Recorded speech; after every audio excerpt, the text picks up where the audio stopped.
good to know you're all well. Puts me at ease. I have confirmed that you are all in good health. With that, my work is now complete. Congratulations are in order.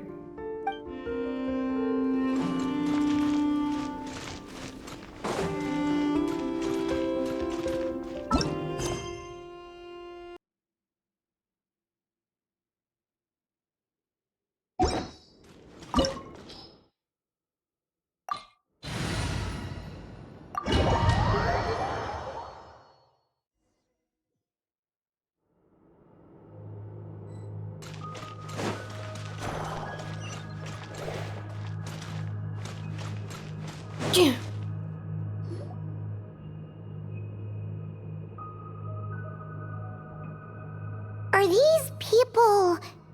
Judging by their clothes, they appear to be phantom Hyperboreans from the distant past.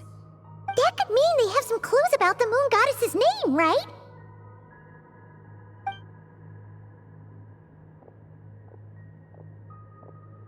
Hey there!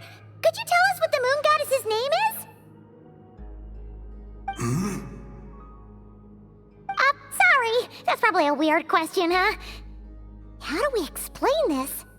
The moons are long gone, and their goddesses are dead.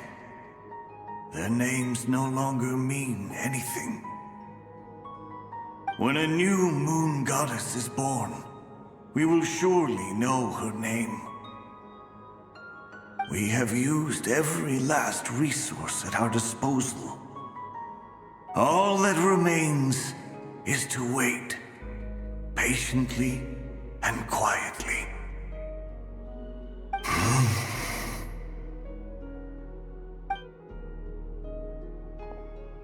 Were the people of the past all this devout? It looks like this phantom doesn't intend to converse with us any further. Surely the new moon goddess he speaks of must be Columbina.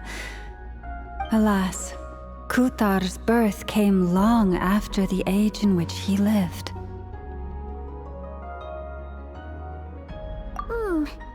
But, maybe if we find a phantom from a more recent age, they might know Columbina's real name. True. Keep an eye out. We should be able to tell which era they're from by the clothes they wear. Yeah, you've been pretty talkative this whole time. What changed? Oh, nothing. I'm fine. You all make good points. When the Hyperboreans speak of moon goddesses, they mean the three from truly ancient times. I can't imagine they would know anything about our current moon goddess. There once was a time when the moon goddesses blessed them greatly and protected them from harm. So, when the war between the gods and dragons plunged the world into chaos, it seems they looked once more to the moons for help, praying for a new goddess to be born. Yeah, that checks out. Let's continue on. Who knows what else we may discover?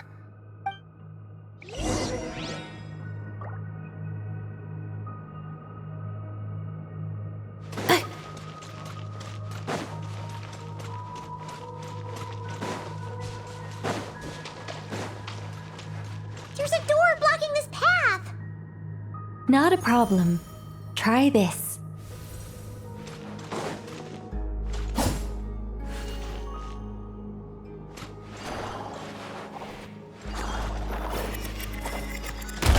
Whoa! How did that door suddenly collapse? This device was maintaining the door's integrity. Remove the core, and the device stops working. Is this our destination? Impressive.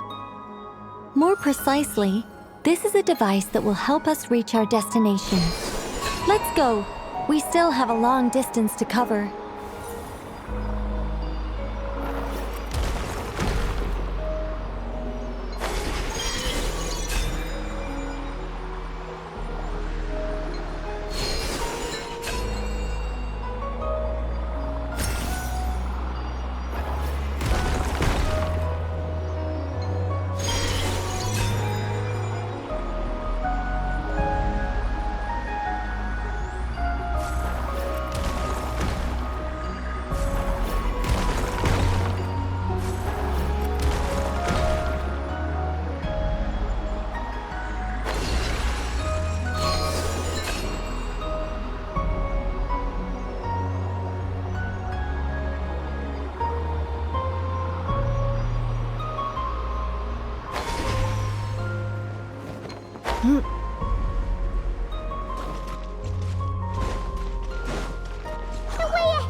Let's try that device again.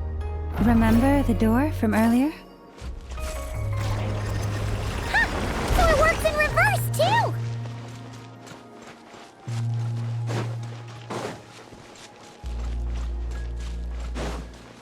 Accelerating.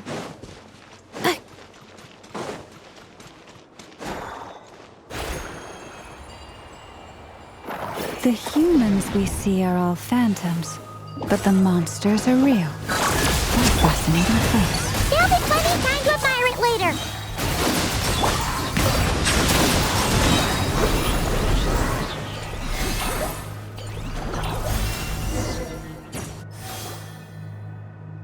Ooh, there's a whole bunch of artwork in here. Seems pretty old. Nicole, this is probably your area of expertise. What do all these paintings mean? Let me see. To understand these murals requires some knowledge of the history surrounding the War of Funerary Flame. I shared a little of this with Lauma before. Yes, I think I follow. The dispute between the Moon Sisters, the transformation by Nibelung.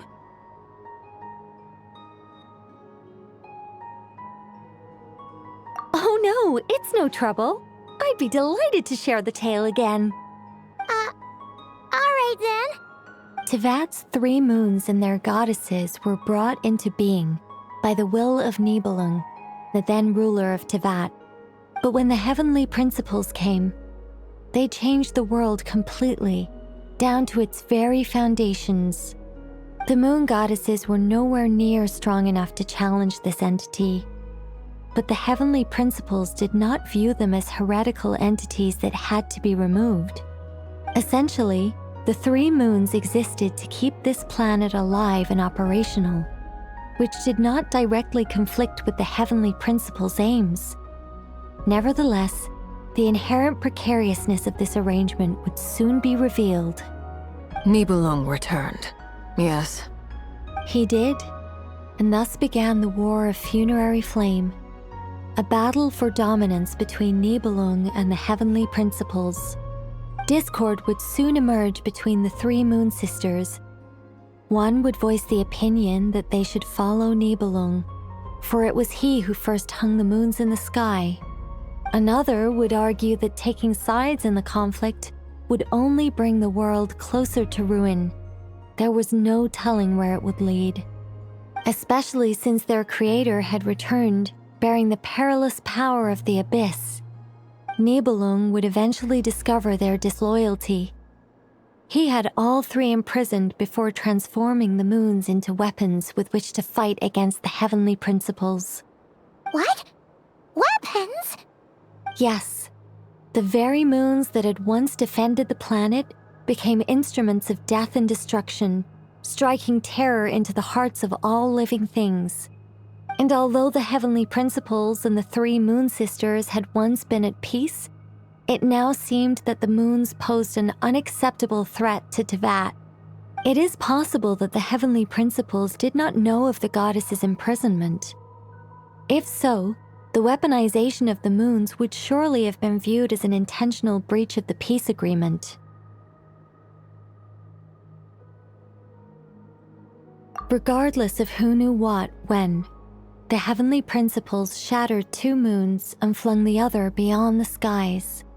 Whether the goddesses managed to escape Nibelung's captivity after his fall, nobody knows. But this much is certain. From that day on, the moons no longer belonged to Tevat. The rejection slowly drained their power until eventually they passed away. So that's the full story. You say the moon ceased belonging to Tevat from then on. Why then would Columbina be born here? That is perhaps due to the lingering connection between the Frost Moon, which was not shattered, and this world. You could see it as the 3 sisters' dying wish. They never desired war. All they ever wished for was to protect this land. I see. If the final fate of the 3 goddesses is as you say, then Columbina faces the same grave danger. Our investigation has yet to bear fruit. We must hurry. Yeah, you're right. Let's going?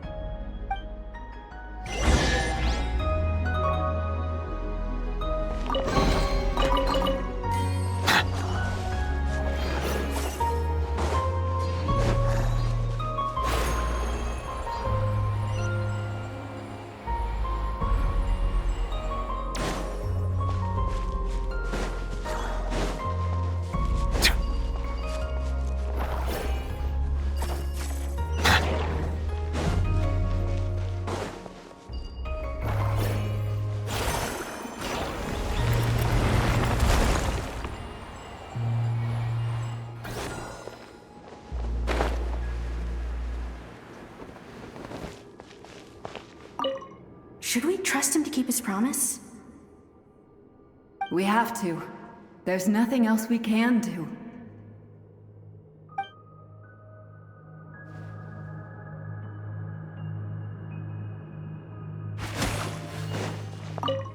Why? Why do the creators of this world no longer show mercy upon their people? Remember his words. We must change our fate with our own hands. Wait, that's odd. Who is he? Is something wrong? No, not really. It's just that over 30 possibilities emerged in my head, so I can't be sure who he is. It's been too long. My memory isn't as sharp as it once was. Okay. 30. Wow. Impressive.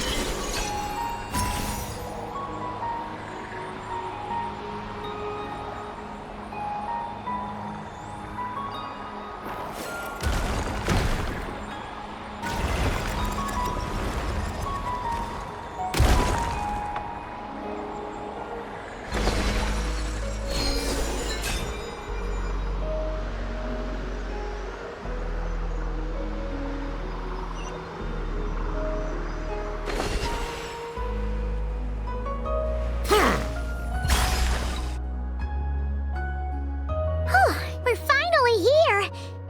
Guessing we'll need to activate this thing? Indeed. I was a little worried about that at first, but as we got closer, I sensed that the Kuvaki within it flows unimpeded. It should be functioning normally. The only issue is how to activate it. It's looking a little worse for wear. What about the cores from some of the other devices we've seen? Can we repair it using those? In all likelihood, yes. I imagine that would have been the Hyperborean's backup plan. Let's look for some cores.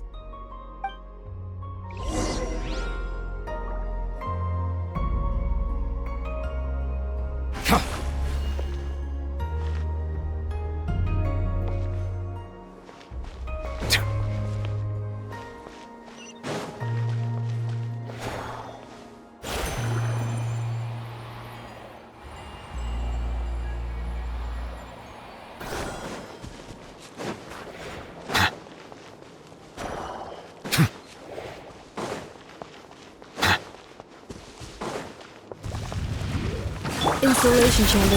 Leave this. Bow your head.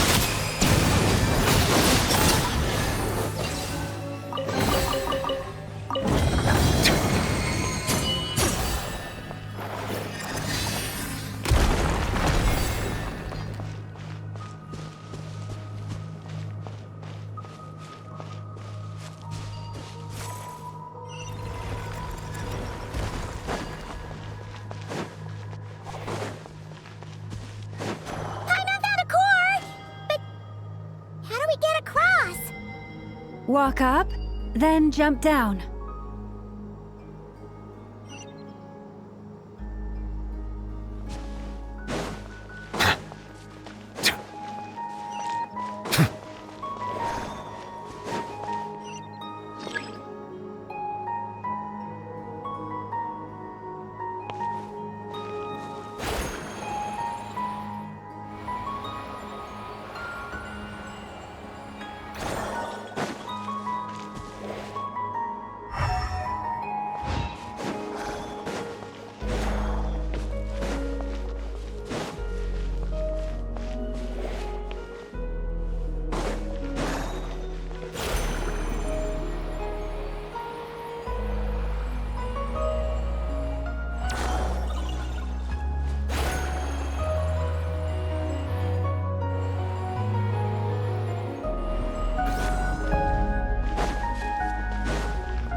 The device is up and running.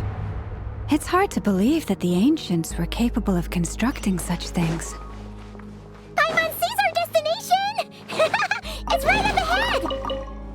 Yes, let's go.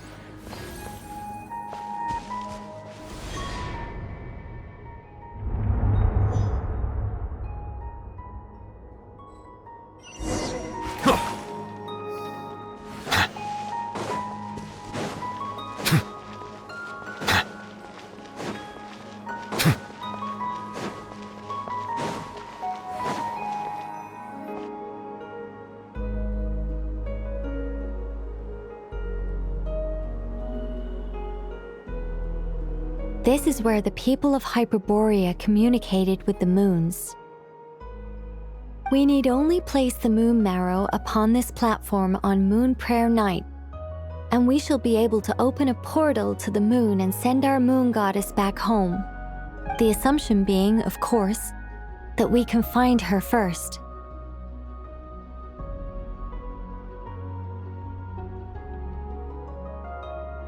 That's right. You want to know if it's safe there, don't you?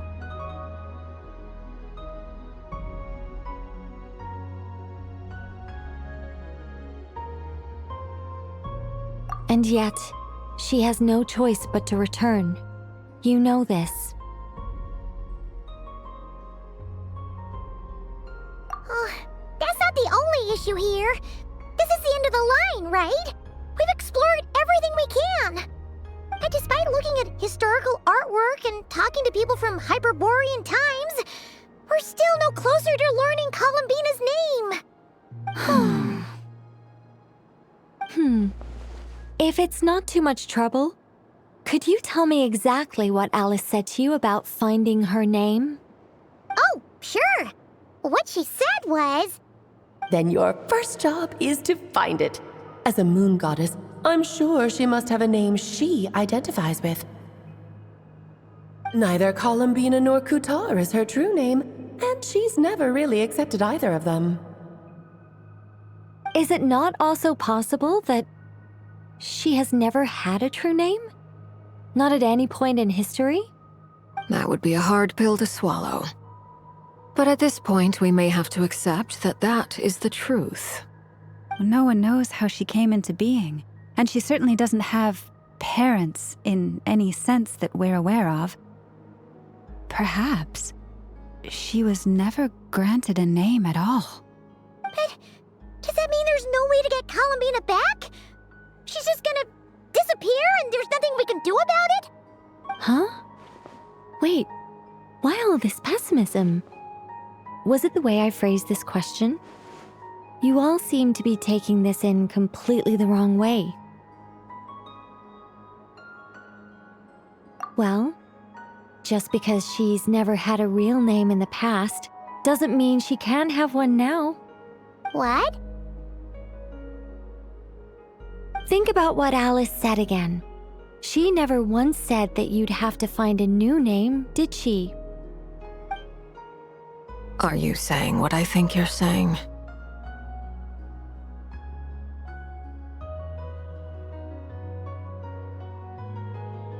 Yes. Names are anchors that connect us to the world. If she doesn't have one already, then all we have to do is create one, no? It's like... yes. Traveler, when you first arrived in Teyvat, do you think you would have turned around if someone behind you shouted, "Hey, Tumaini!"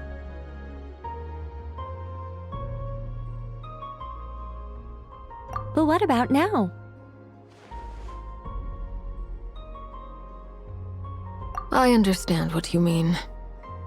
Life is a long journey. Even the friends and family by our side can change over time. When people call you by different names, what matters isn't so much the words themselves, but what they symbolize. And of course, whether that resonates with you. Ether. So, close your eyes and picture the moon goddess in your mind. If you were to call out to her in this moment, what would you say?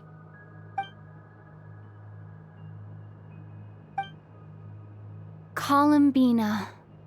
Columbina. Paimon would call her Columbina too.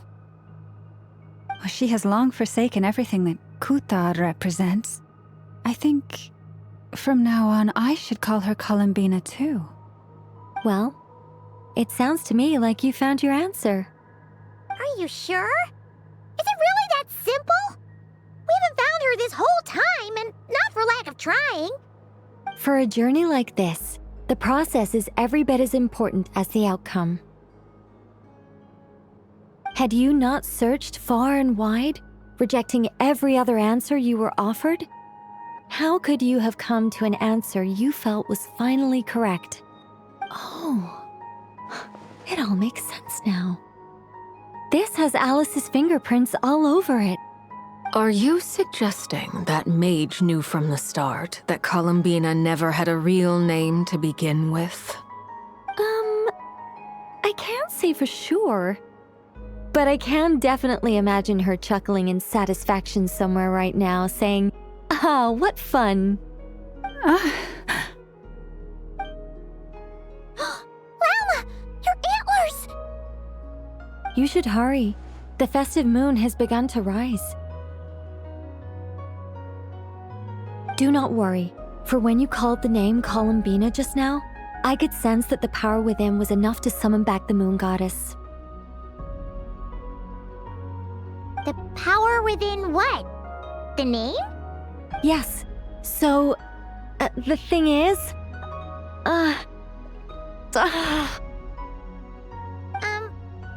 What's wrong now? This is so annoying. I really want to explain how that whole thing works. Starting from the founding principles of Tevat and... Oh, I could talk about this for hours. But... Deep breaths, Nicole. Deep breaths. You're an angel. A sober, sensible, solemn angel who has her priorities straight. Okay then. Sorry for asking. Clearly a bad call on Paimon's part. Anyway, you all need to hurry. Last thing, remember how it felt when you called out that name. Then it is agreed. By the name Columbina, we shall find her. Then we'll throw her the best Moon Paranite party ever! And at last, we will send her home.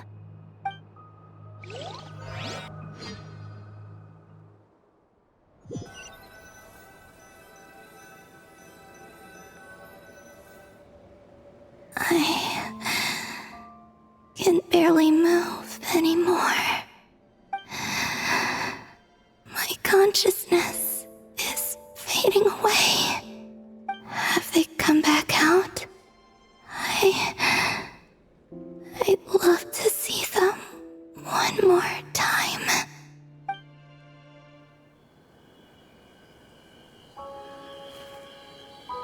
They didn't make it.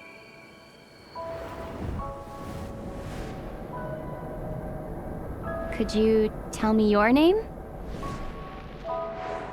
My name is... Columbina!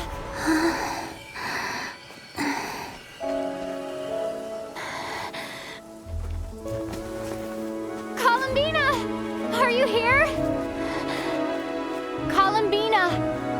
That's the name you gave when we first met. And it's what I've called you ever since. Columbina. It's a fine name. I have many fond memories of Columbina, and so do all of your friends.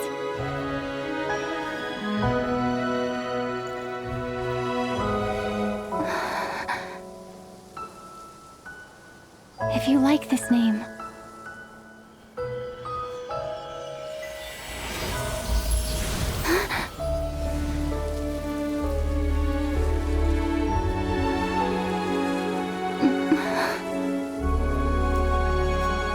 Looking for me?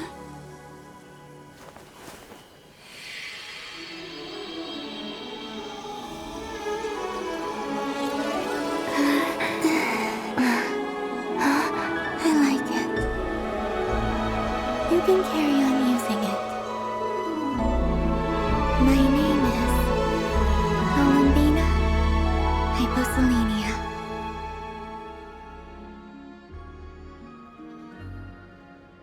Columbina Hyposelenia. That's a wonderful name. I never thought that Columbina would become my real name. But after I met you and my other friends, the things that this name stood for slowly began to change. It went from being a Fatui code name to something my friends call me.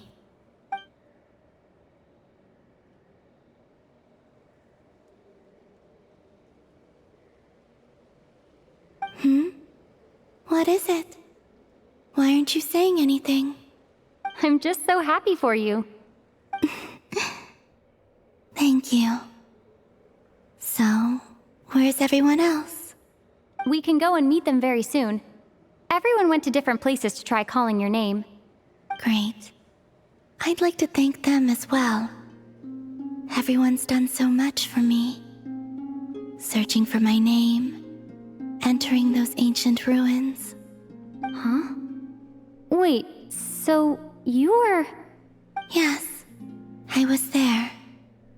Not physically, but my consciousness was still holding on. I followed you the whole way. Starting from when? You turned around and called out my name while you were in Nasha Town. Do you remember?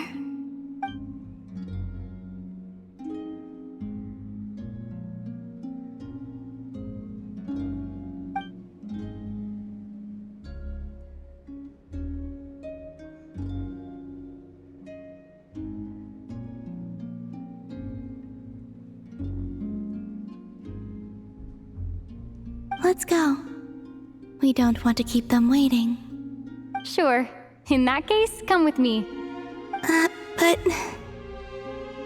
Hmm? Before that, could you call my name one more time? Sure. Come with me, Columbina Hyposelenia.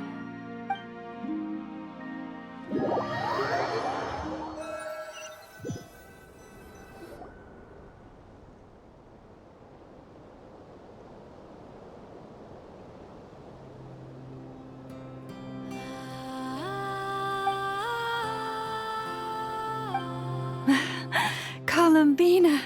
Oh, this truly is wonderful. Llama, I can't breathe. Ha ha! Just in time for Moon Prayer Night! It's good to have you back, Miss Columbina. Yeah, we were worried sick. Thank you, my friends.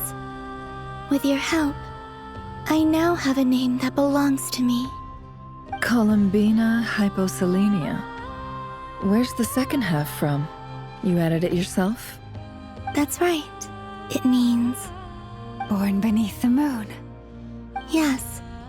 And by extension, it can also mean born beneath this world. A fine name. Now, as much as it pains me to interrupt this beautiful reunion, I feel obliged to remind you that the Moon Prayer Night celebrations in Nasha Town have already begun. Don't you want to enjoy the festivities? There's so much to see and do. And some of the ambient lighting and entertainments were sponsored by the kind souls in the Hexen Circle. Nicole? Why have you turned into Dodoko? So you're Miss Nicole. Thank you for helping us, and for helping me find my name. It's nice to finally hear your voice. You're quite welcome. Guiding lost people to hidden treasure is what we Seelie do. And if you ask me, spiritual treasures are far more precious than material ones. Chests are all well and good, but this was what it's all about. Ah, so satisfying. Anyway, I had to go help Alice. It seems like she ran into some trouble. That's why I couldn't be here in person. But don't worry, we're with you in spirit. We'll be celebrating right along with you. Keep an eye out for the Hexen Circle's festive stalls in Nasha Town. I think you'll like what we came up with. Alice said she even managed to rope B in this time. The Frost Moon Scions have also prepared various attractions. I believe Aino, Nefer, and their crew are setting things up as we speak. On that note, Nefer, about that request I made. It's all in hand. Yehoda is on site to ensure that everything goes off without a hitch. Wonderful. In that case, Traveler?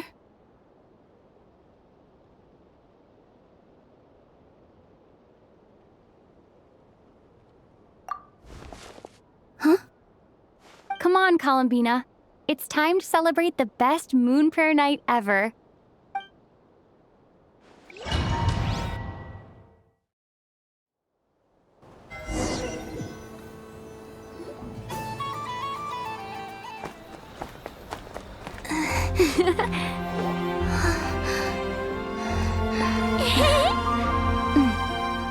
Hey, young lady. Would you like some Moon Prayer Night candy? Happy Moon Prayer Night. Oh, yeah. I almost forgot to say. Welcome home, Moon Goddess.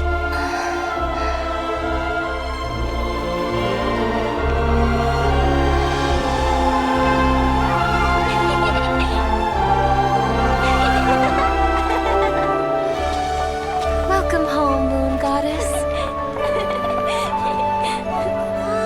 Welcome home, Moon Goddess. Welcome home, Moon Goddess. Turning Nashatown into her home is a festive gift. A rather brilliant idea. Perhaps this is what Nodcry, Columbina's home, should have been like all along.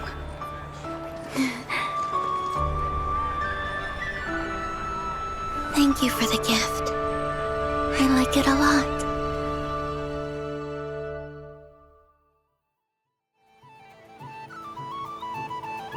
This feels like the surprise of my life.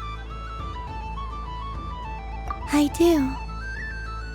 I never imagined I'd ever get to enjoy Moon Prayer Night with everyone so freely.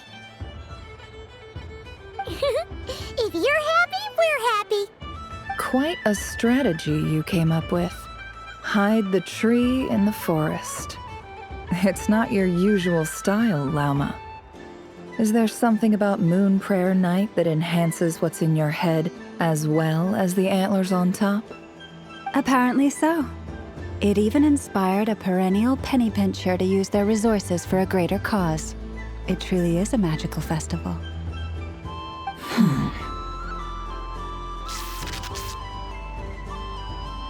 I see it now.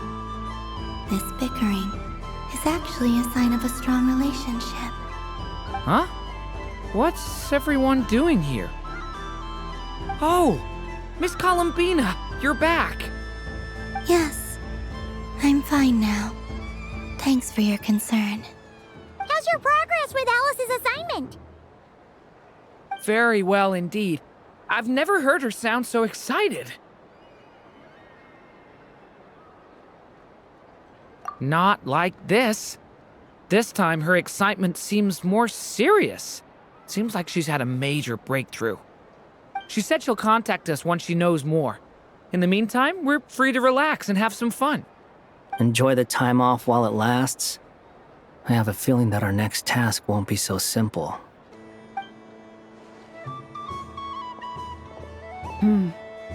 I should go.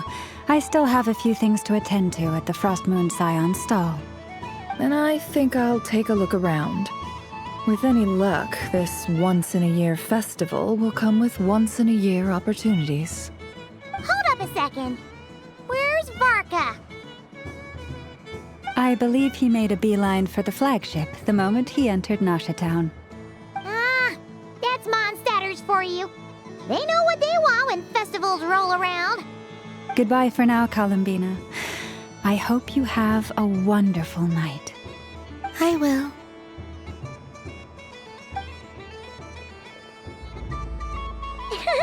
Well, in that case, don't just stand there. Get out there and have some fun. You'll definitely get a warm welcome at every stall. Oh, also, take this map with you. It's a guide to the festival.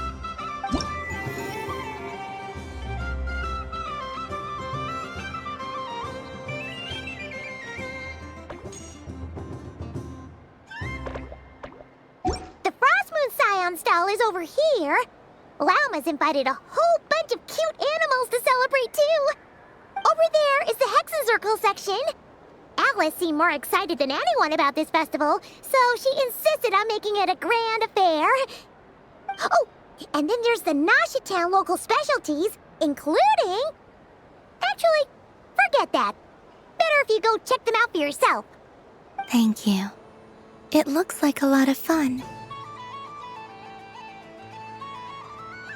You're not coming with me? We'll be around.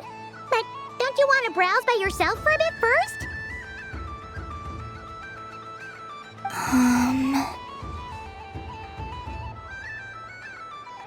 Yep. If you find something you like and want to try it out together, just give us a shout. We'll be right with you.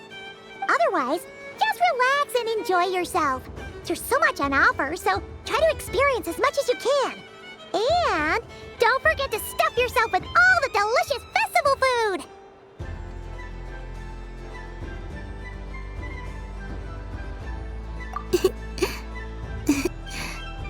All right then.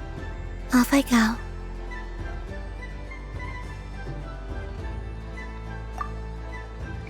Where should I go first?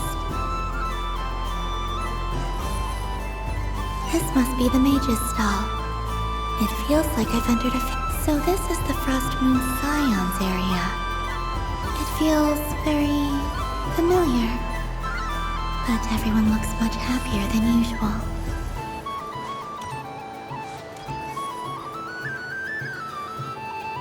Wow, the Frost Moon Scion stall looks kind of plain, but it's pretty cool once you get into it. I don't go to Hisi Island much, but it's got that, like, old world cultural feel. And if culture means we get more festivals, I'm all for it! Hello, Yahoda.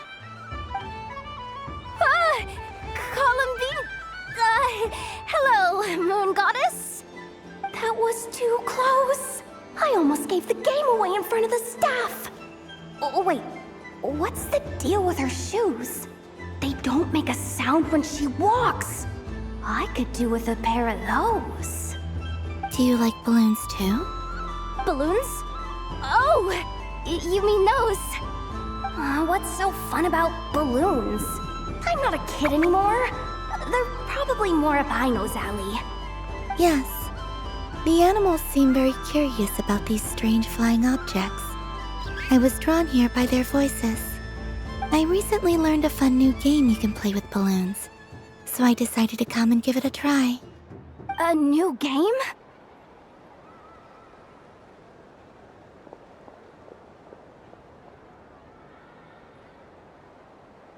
Hello. Welcome home, Moon Goddess. Here to buy some balloons? Yes. Could you give me a few that haven't been inflated yet? Are you sure? I guess it's not a problem, but... Yes, please. Thank you. Uninflated balloons? But those are just little rubber pouches. What does she want with those? Would you like to play the balloon game, Yahoda? Huh? Sure. I guess. How do you play it? Wait here a moment.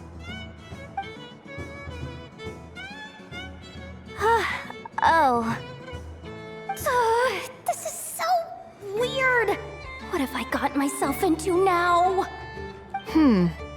I thought I saw Columbina nearby. Uh-oh! That's the Fourth Harbinger! Although she's helped us out quite a bit, she's good people, right? Is she looking for Columbina? Oh, guess that's my ticket out of here. I'm not sure my heart can take being sandwiched between two Harbingers.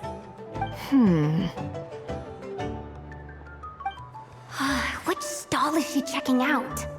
Oh, it's that other Frost Moon Scions one. Try on the headgear, see what it's like having antlers or animal ears for a day. Oh, I wouldn't be caught dead wearing that stuff. So embarrassing. I have enough gear to carry as it is. Wait, what? She put it on? How peculiar. This would take some getting used to. I wonder if this is what it's like for Lynette. It really suits you, ma'am. What is this? She was so intimidating a moment ago, but now, dang, she's really rocking those ears. How does she make them look so cool? I suppose I may as well keep them on for now. All part of the festive experience. She's coming this way. How do you do, Miss Yehoda? Oh, jeez. Don't talk to me while wearing that thing. Where am I supposed to look? Oh, hey there. I'm looking for Columbina. Have you seen her? She just... Huh?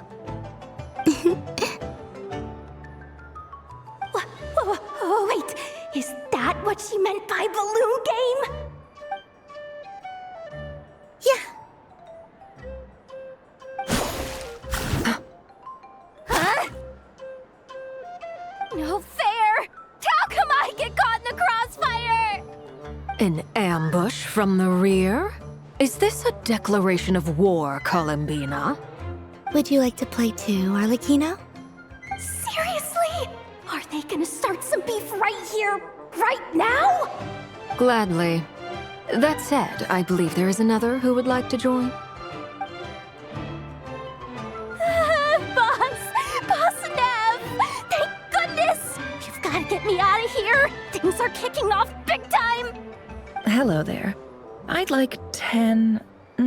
no, make that 20 balloons, please. Uninflated. What? Miss Moon Goddess, I hope you're prepared to pay the price for assaulting my employee. Welcome to the game, Nefer. Just to be clear, let's keep this a fair fight, okay? No strange powers, please and thank you. Naturally. Don't just stand there, Yehoda. Aren't you going to team up with me? Huh? Do I have to? Of course. Don't forget, the Curatorium has a reputation to uphold. I knew something like this was gonna happen.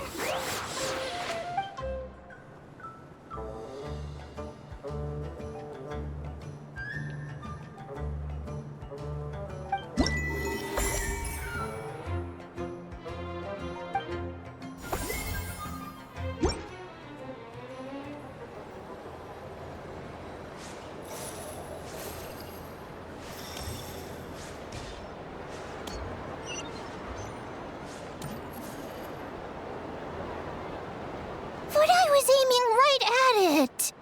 Aw, what a pity. I saw it with my own eyes. You were so close. So very close. That's not true! It dodged out of the way right as I was about to snag it! I'm sorry? You heard me! This paper frog can move! I swear! Dear, oh dear, what are you saying? How could a paper frog move? Unless you believe there really is magic in this world. But even if I, the mere humble merchant that I am, knew such magic, surely I would not use it on a paper frog. I'd sooner give Mora legs, so it could walk right into my purse. My dear, dear customer, why not have one more try? This time I'll give you 12% off, a very generous discount for one of my most regular customers. Just think about how much experience you have under your belt now. You're sure to win the next one. Darn, I used up all my coins. I'll be right back. Just gonna fetch some more from my house. Take your time, but don't take too long. This event is Moon Prayer Night only. Miss it, and you'll have to wait a whole year before I'm back. Next customer, please. Welcome.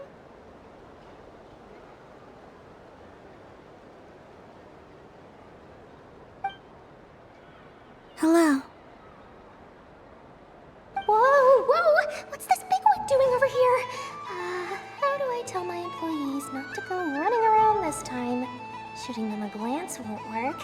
I haven't known them long enough. Dory? Why, hello there, Miss Columbina. Would you like to play my ring toss game?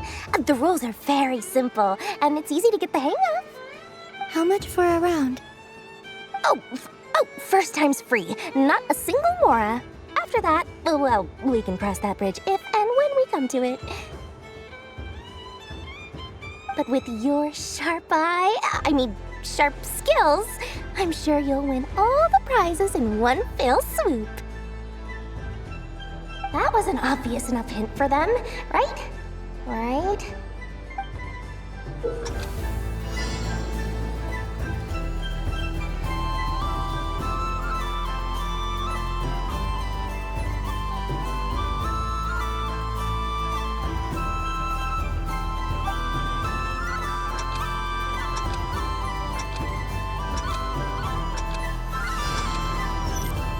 Here comes the ring! Oh, Peanuts.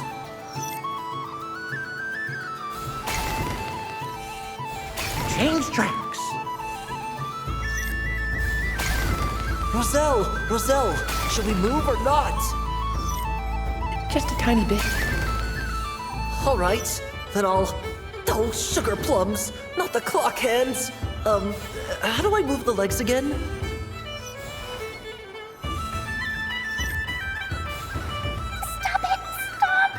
Stop dodging!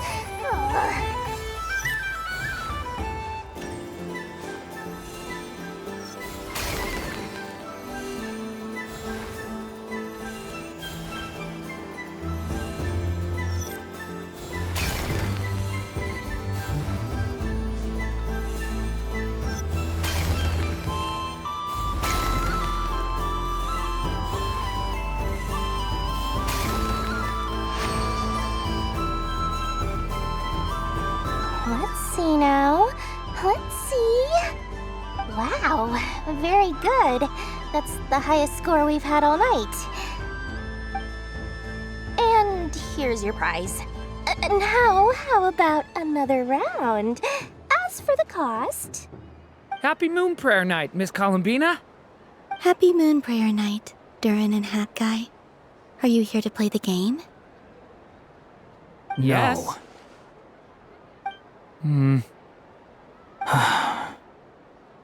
You said we were just coming here to say hello.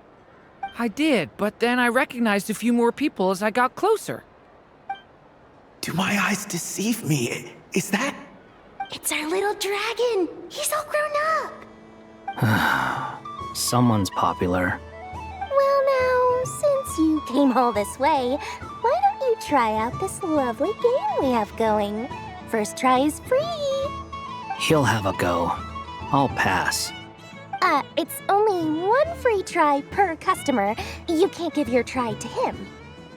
I'm aware. How has Elder Almond been lately? He's in great shape. He goes for a run in the forest every morning to stay fit and healthy.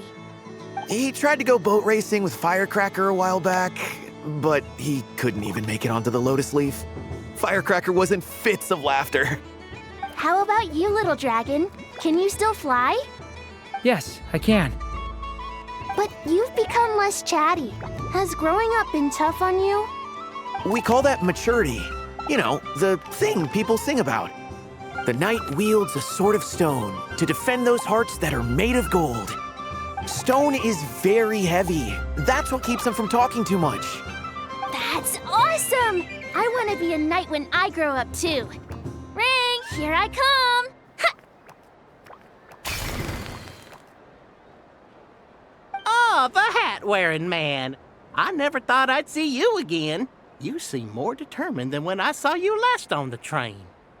If you say so.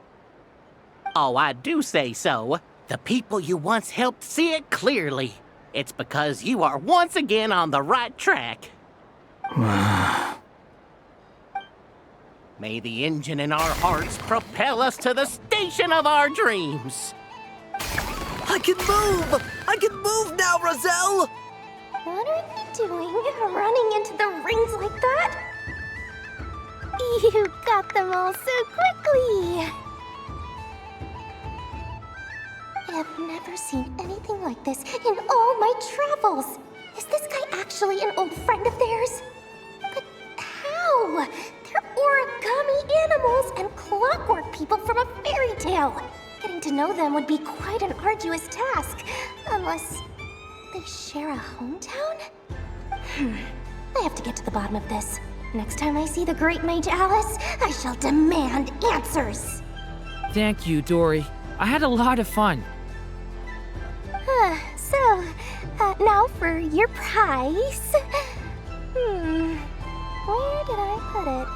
Give me a moment to dig it out. Oh, sweet grand prize. How I wish I didn't have to let you go. Good thing I've already turned a profit from the customers earlier in the night. Otherwise, I'd have wasted all my hard work. Okay, I'm back. What? I leave for 2 seconds and someone's already claimed the grand prize? Oh, well, these things happen, you know? Perhaps you'd be interested in one of the other prizes instead. We've got all kinds of wonderful goodies here. Is this the thing you wanted? Here, you can have it. Huh? But... Don't worry about it. It will be happier with you. Oh, thanks so much, Miss. Moon Goddess. Oh, goodness gracious, Columbina. Give me strength. How am I supposed to make any more money from this child at this rate? Daddy, look! That's the game I was telling you about! Forget it. She is the Moon Goddess after all. I'll think of some other way to swing this. Maybe I can try to hook this new kid. Huh? Oh, someone already won the grand prize. You can take mine if you want. What? Why? Why are all these bleeding hearts coming here to ruin my business? Happy Moon Prayer Night, everyone. Happy Moon Prayer Night.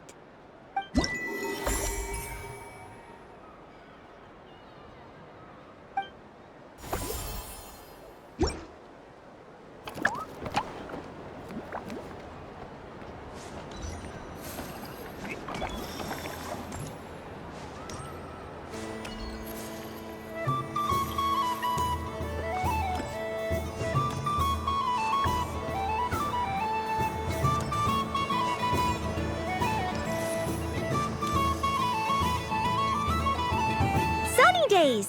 I prefer sunny days. Ah, well, you are as warm as the sun itself, Moon Goddess. Very well. I believe your spirit animal has to be this most adorable chic badger. Wow! Thank you, Mr. Talking Magic Lamp. Have a very happy festival, Moon Goddess. Lance? That's you, isn't it? Shh.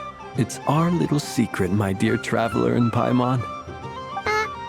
Okay, sure, but why are you here selling sugar sculptures? Everyone celebrates in their own way. After gazing into the abyss and spending time around gravestones all year, what better way to relax than to see sunny smiles on the faces of the living? Besides that, I like to think of myself as a fair judge of character.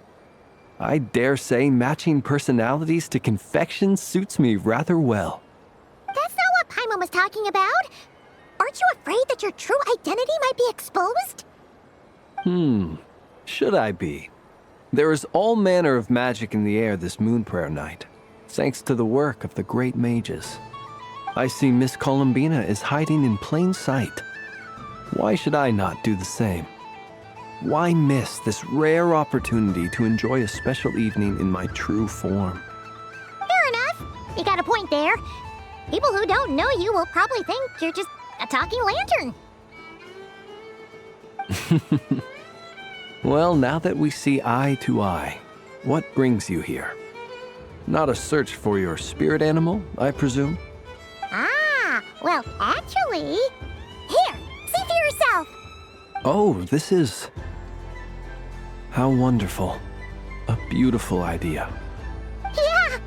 We just met Barka, and he said that having everyone draw their own section was kind of boring. So, he did your bit for you. Ah, Varka. Ever the maverick. I see his artistic skills are truly one of a kind. In that case, I shall paint something on Mr. Albedo's behalf in a short while. What?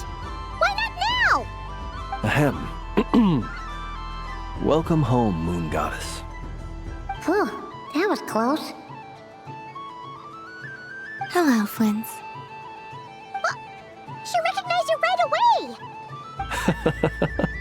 What keen eyes you have, Miss Columbina. Especially considering they are shut. I did not see you. Rather, I sensed you. I can sense the fluctuations in Kuvaki all around me. One would expect no less of the Moon Goddess.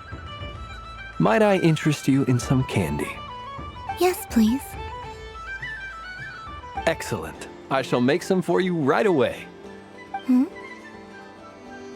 Something the matter, Miss Columbina? What about my spirit animal? All the other children carrying sugar sculptures are talking about it. Wait, is she taking the test seriously? Ah, my apologies. How could I neglect that? You are quite right, Miss Columbina. Every one of us has a magical creature living in their heart. Would you permit me to help you find yours? Yes, please. Do you prefer the day or the night? Night. Which of the 4 seasons is your favorite? Winter. Think of a perfect day. What is the weather like? Sunny, rainy, or perhaps cloudy? Rainy in the morning, sunny at night. What kind of answer is that? Forests, lakes, and open seas. Which do you prefer of these? I like them all. Imagine you opened your very own shop. What would you sell there? Moonlight, I think. Wow! Paimon would totally shop there.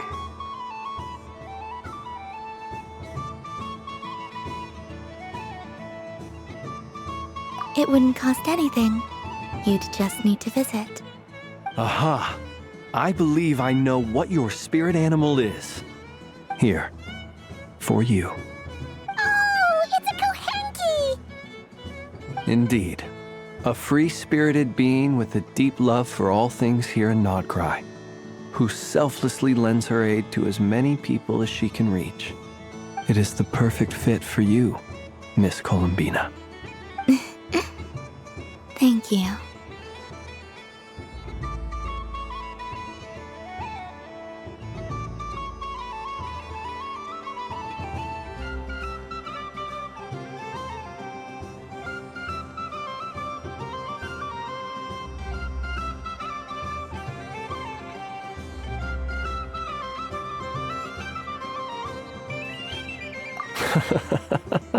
It would be my honor.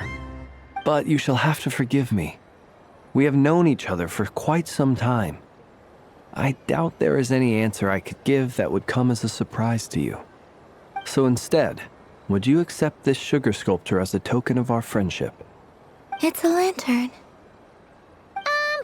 Hey, why don't you two go enjoy your candy over there? Paimon wants to try out this spirit animal thing too. Right, Flint's? Come on, play ball. I got this drawing done. But I want to hear Paimon's answers. Ah, but it'll probably take ages. Paimon's a complex soul. And we don't want your candy to melt while you wait, huh? Oh. Okay then.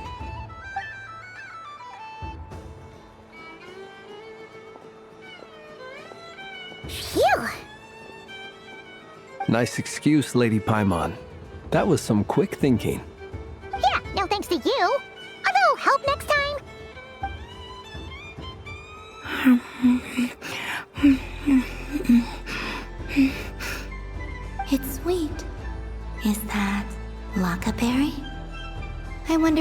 the traveler got.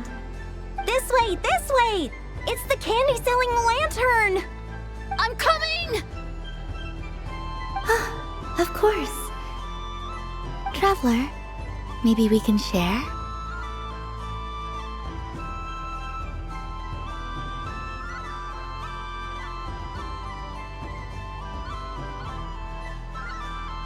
Yes. I found out recently that people share their food sometimes, so I'd like to try it. Or... is that a no?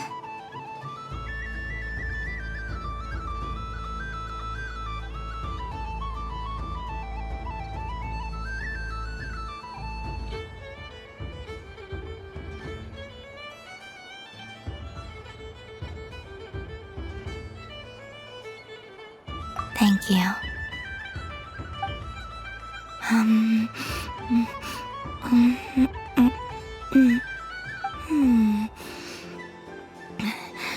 Yours is a little more sour than mine.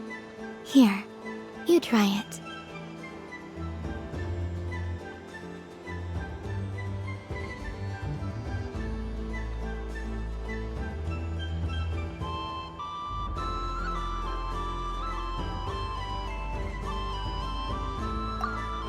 Are you sure?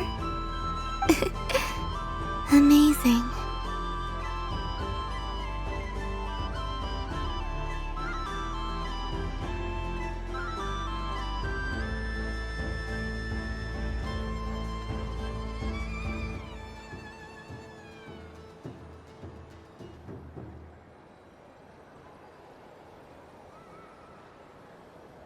My sugar sculpture has shrunk. Yet my heart is filled with feelings of sweetness. I will remember this feeling.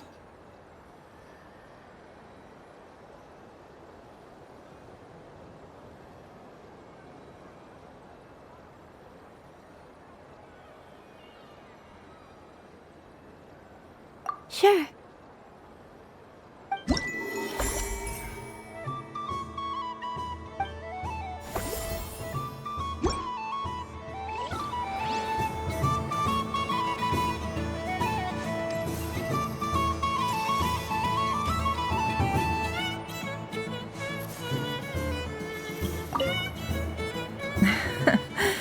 That was fun. It's a shame Ashru doesn't like playing with water, or I'd have roped him in as well.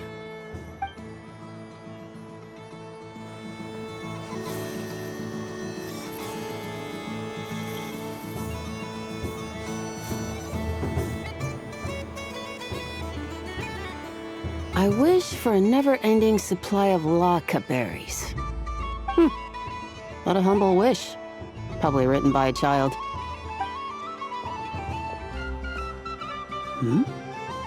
Is that Lauma the Moon Chanter?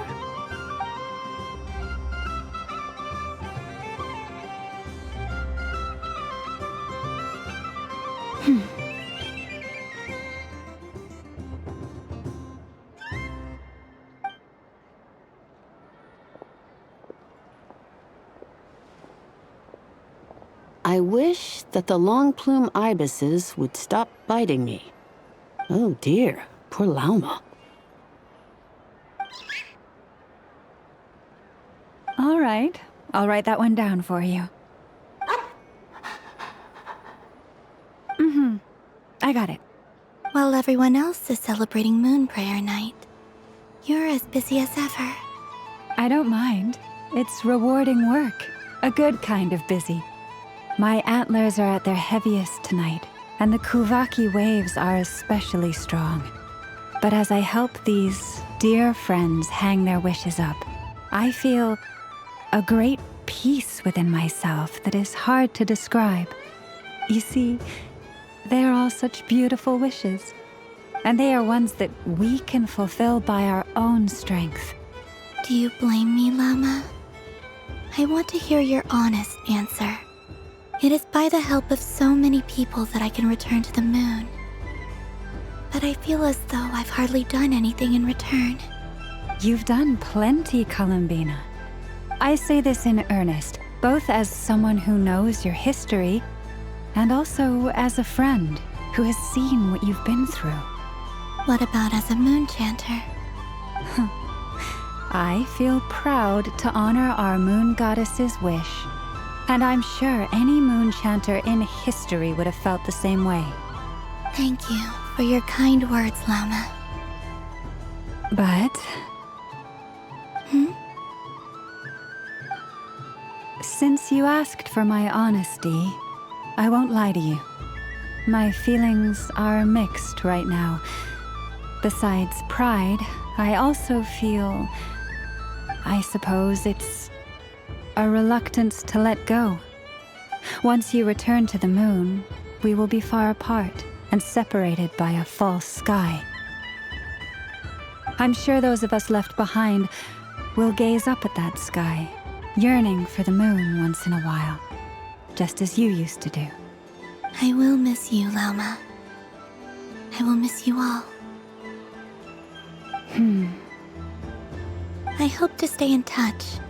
I will try and find some way to send messages down from the moon. Perhaps you could use Kuvaki. I've heard Yehoda say that signals can be sent using long and short waves, or strong and weak lights. That sounds a little complicated. What if we forget what the signals mean? We could prepare a codebook beforehand, but... You're right. It wouldn't really suit you.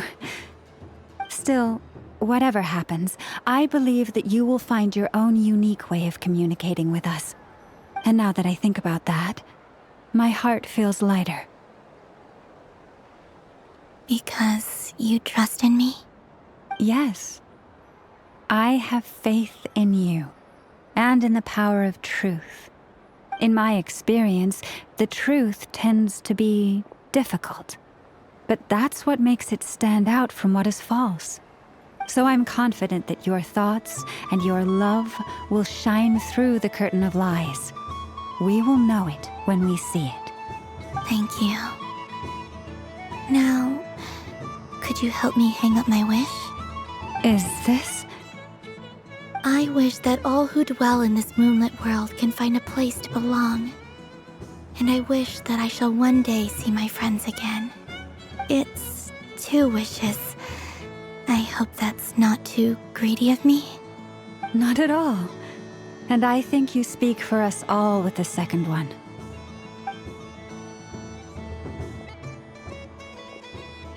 I shall continue to pray until the day that all of these wishes come true.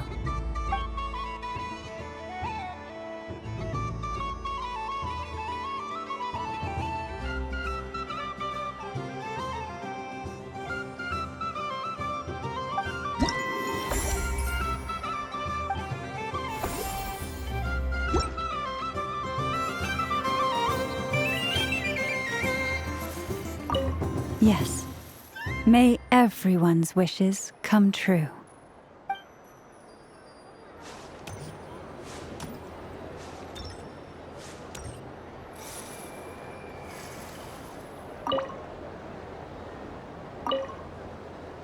I've seen Linny and the other children play this game before. It would seem that it's not a bad way to relax, once in a while.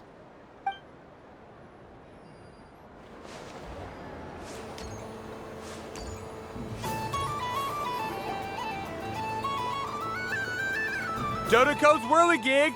Come check out Dodoco's Whirligig! Ah, welcome home, Moon Goddess. Might I ask what this is? Ah, it's a very special amusement sponsored by the Great Mage herself. Ride on a soft and furry Dodoco and embark on an unforgettable adventure. I say that, but I'm just following a script here. Who is this mage, anyway? And what the heck is a Dodoco? I'd like to ride. No problem. But, are you by yourself? Is that not okay? Oh, no, it's fine. It's just that each Dodoco can accommodate 2 passengers. Would you like to bring a friend along? My friends... That should do it. Now, we just need to get everyone else to draw something on it too.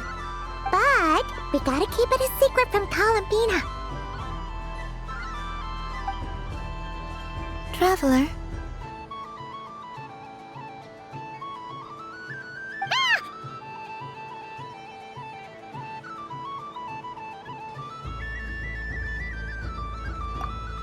I want to go on that ride. Will you join me?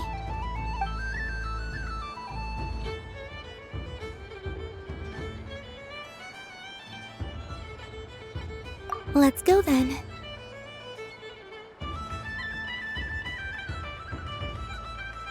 Don't worry. Paimon will do the rounds. You go have fun.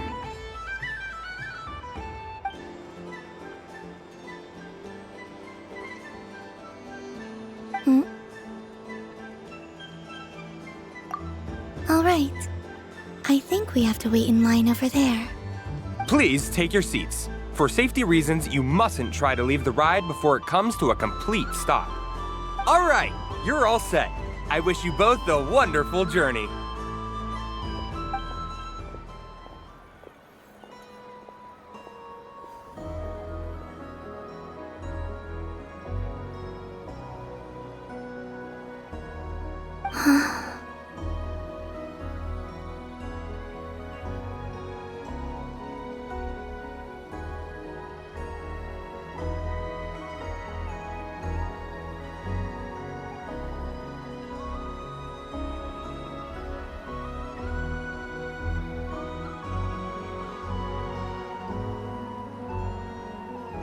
Not bad.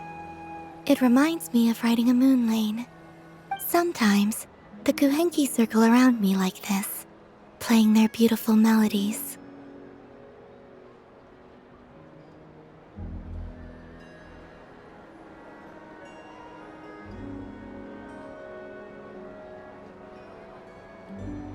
Yeah, I'm going to miss them.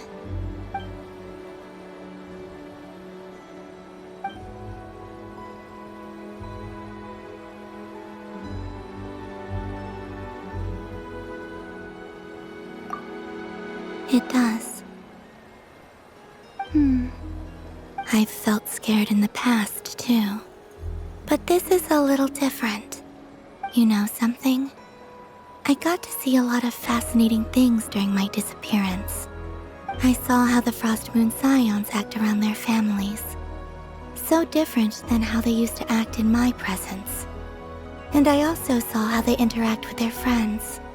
It made me curious at first.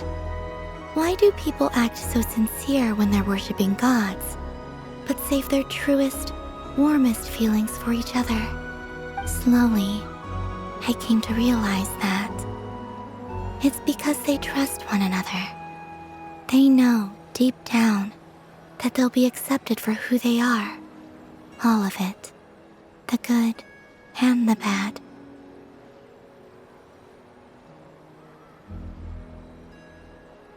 I know.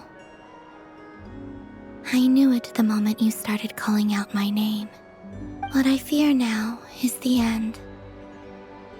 I fear losing all this the very night I have gained it.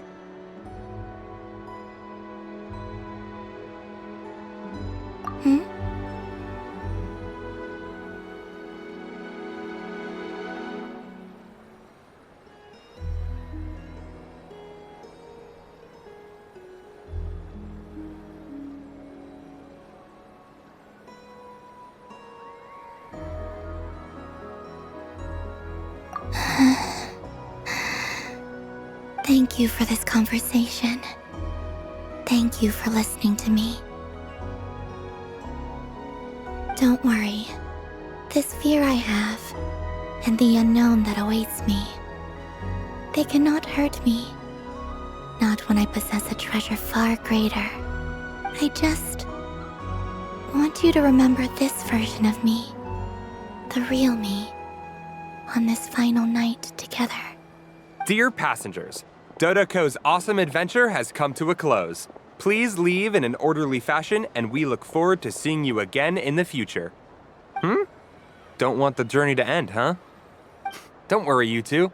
There's always another adventure waiting just around the corner.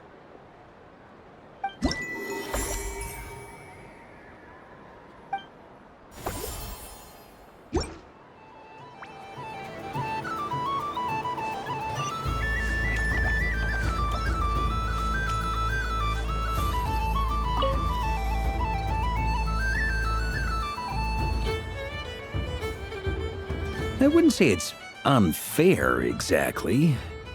I mean, your voice goes right into people's heads. How would you explain that to the kids? You can't just explain it away as magic. Is something the matter? Ah, Miss Columbina! No, nothing you need to worry yourself about. Ah, impeccable timing. Stick around for a second, Miss Columbina. I need your input on something. This self-proclaimed Knight of Justice has yet to give me a satisfactory answer. I, for one, would like to hear your verdict on the matter. Hey, now, I left the flagship just to help you out, Miss Nicole. What's going on? So Alice and I are both using long-range remote control spells that work on similar principles, allowing us to attend this festive fair in Dodoco form.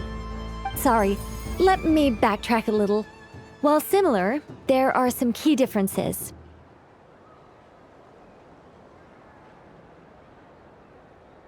Alice, being a great mage, wanted her Dodoco to reflect something of her own charm and mystique. So she adjusted the way its tail moves when it spins around. An entirely gratuitous move, in my opinion. I hardly see how anyone is going to notice that. If anything, I'd say that anyone who stares intently enough at a Dodoco's tail to notice such a small detail is someone we ought to be highly concerned about. I only say this to emphasize that my question has nothing to do with tails.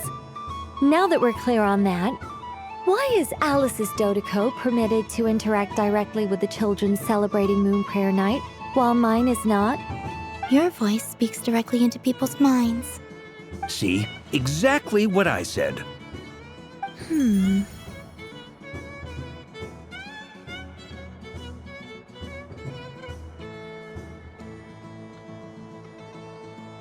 Miss Nicole? Ugh, I can't stand it. I know that probably makes me sound like a whiny child acting out in front of their parents. And it's a little embarrassing now that I think about it.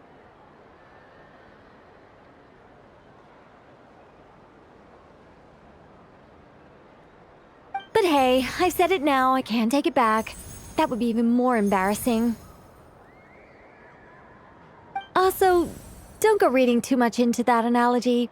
It was off the top of my head. I'm actually an awful lot older than either of you. Miss Nicole, are you saying that you'd like someone to play the game you've prepared? I'm not so invested in that. It's just something cobbled together using items I borrowed from Alice. She probably didn't even make them herself. The point is, I want to know everyone's thoughts after they receive their prizes. But as you've said, I can't just ask. I've been biting my lip for so long, and I've had no one to vent my frustrations on.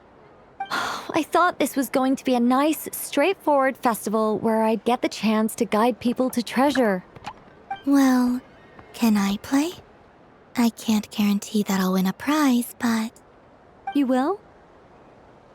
I'd like to try. Then what are we waiting for? Let the game begin! It's like they forgot I was ever here. Ha ha ha ha.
Congratulations, Miss Columbina! With your great wisdom, you have overcome every obstacle in your path and conquered the great challenge posed to you by fate. Fate? Well, something to that effect. If you'd prefer something more poetic, it could be the icy winds or the dawn. Anything you like, really. You could even go with the challenge posed to you by Dodoko, if that's what you're into. Anyway, you can take or leave my suggestions. Moving on. All my hopes are now resting on this. Can I open it now? Stop teasing me. Please, I'm begging you. No more talk. Just open it. Wow. What a lovely sculpture. Classic and cute at the same time. Thank you, Miss Nicole. I'll always treasure it. Ah, there we go. Music to my ears. You have my sincerest gratitude, Miss Columbina. Thank you for sharing your precious time with me and fulfilling my wish. Don't mention it. You've all done much to help me. And still, I'm the one receiving all these gifts.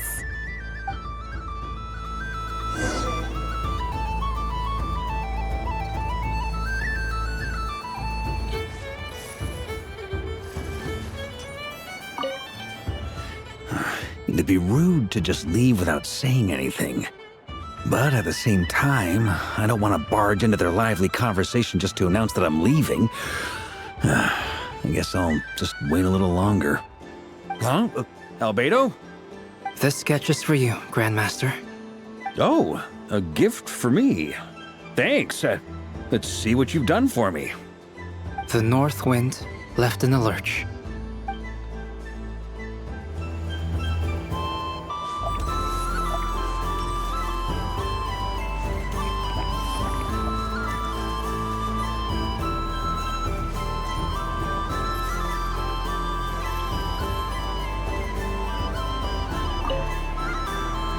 Fun ride, huh? You and Columbina look pretty sad to leave. This isn't gonna make Paimon dizzy, is it?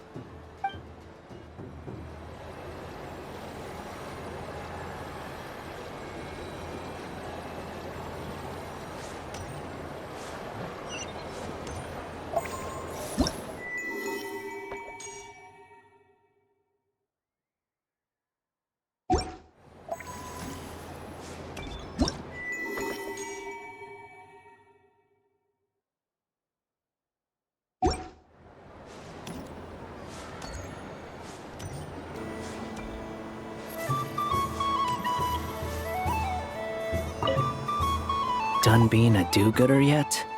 Thanks for coming here with me, Hat Guy. Are there any games you'd like to play? It's your turn to pick. I'll come with you. Why does that hamster think you've grown up? You haven't changed at all. I know you don't mean that. You're just taking the opportunity to make fun of me, aren't you? Even if you won't admit that taking some time to compose yourself is important, I can see that you're doing it in practice. Otherwise, you'd have taken off your hat and flown away by now.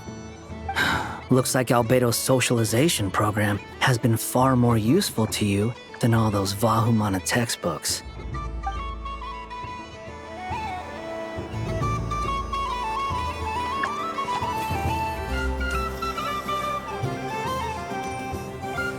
There are so many attractions here. Since I rarely get out, I might as well make the most of it.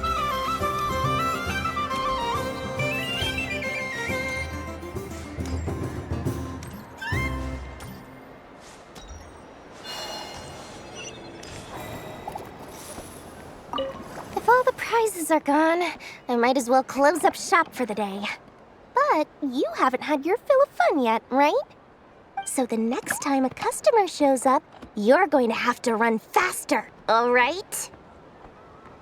And remember, run out of the rings, not into them. What's this? Should I give it a try? A soft soft and furry creature that bounces and jumps. Welcome home, Moon Goddess.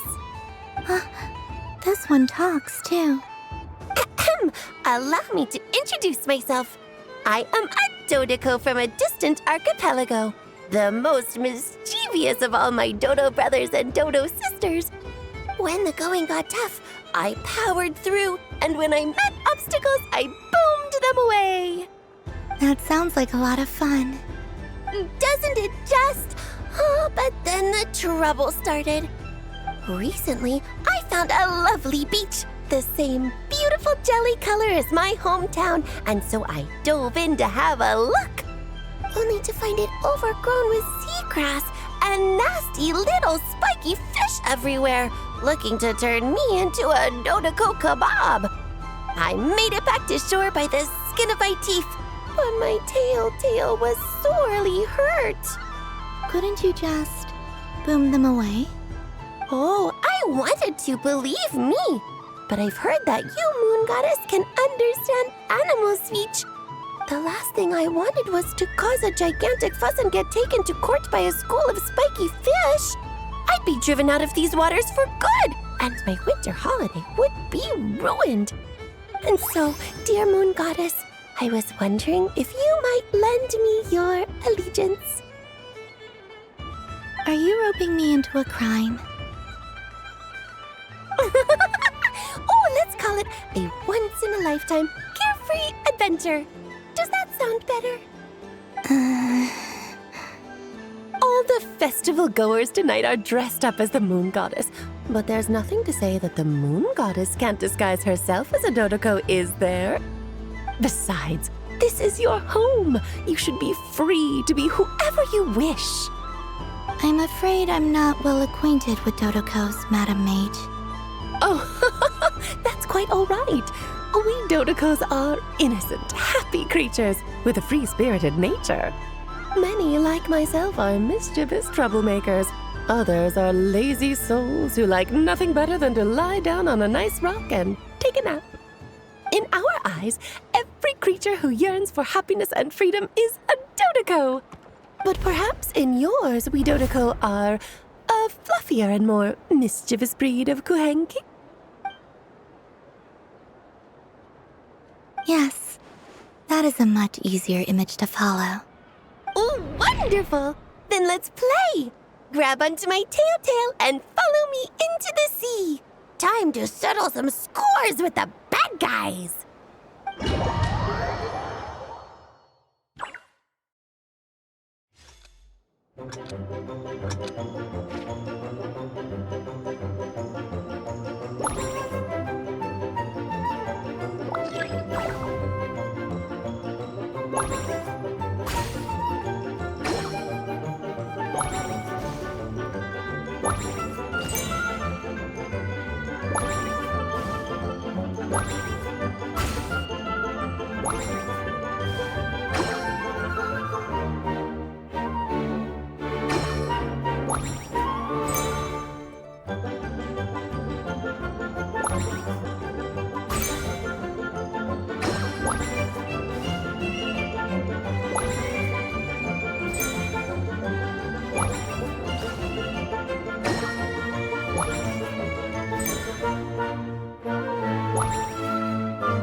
Remarkable talent!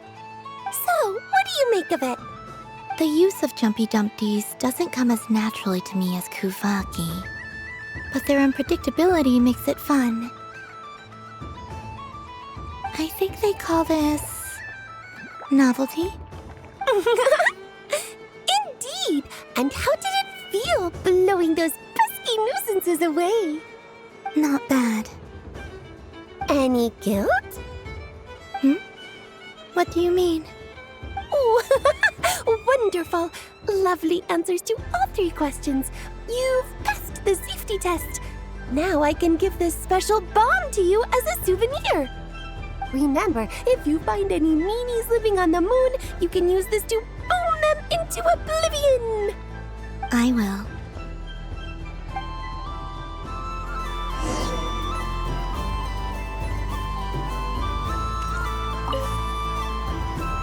Welcome home, Moon Goddess. Oh, you're the genuine article. Alice was right. This moon prayer night was worth watching after all. Another one that talks. Greetings. Pleased to make your acquaintance. I am the Hexenzirkel member they call B. Barbeloth Trismegistus. Columbina Hyposelenia. Pleased to meet you too. Hyposelenia. A fine name indeed. Now then, Miss Columbina, do you wish to hear a mage's divination? Divination? The Frost Moon Scions used to ask me what would happen in the future. Is this like that? From the perspective of the one seeking answers, perhaps. As you look to your journey ahead, if you seek to understand the unknown, resolve your doubts, and soothe the confusion in your heart, divination could be for you. The unknowns on my journey. Of course, if one wishes to peer into fate, then hydromancy is the more precise option. But that is a complex affair, and to relegate that majestic art to the status of a festive amusement would seem somewhat uncouth. Besides, it is sometimes better to not know fate with great certainty. Hence, I shall use the suitably festive Luna Arcana to tell your fortune instead. It is more popular with the youth in any case. Lunar Arcana. Indeed. Unlike hydromancy, this will only display possibilities and trends. People like to think of themselves as creatures of agency and free will. Peering too far and too clearly into the future is detrimental to both body and soul. I'd like to give it a try. Of course you may. Come then, take a seat, Miss Columbina. Before we begin, are there any specific questions you would like to ask? Let's stick to general possibilities and trends, like you suggested. Ah, very well. Then I shall use the basic Lunar Arcana deck. Now, try to relax. Cast your mind upon the things you have experienced and the things you are soon to experience. I will shuffle the deck. Would you like to cut the cards yourself? You do it. No problem. Now then, to make things easier for the seeker, that is to say, you, I shall decipher the cards from your perspective.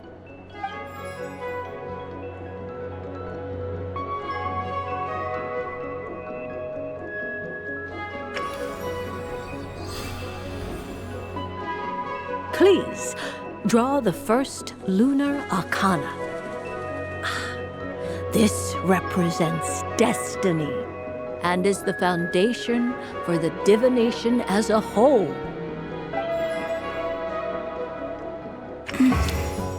Now, draw your second card. This will stand for the past, the sum of all your experiences that have come before.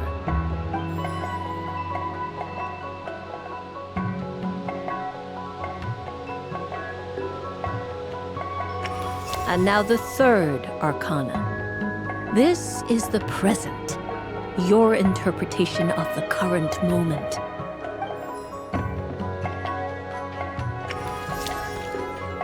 Finally, the last card. This shall speak of the future, which...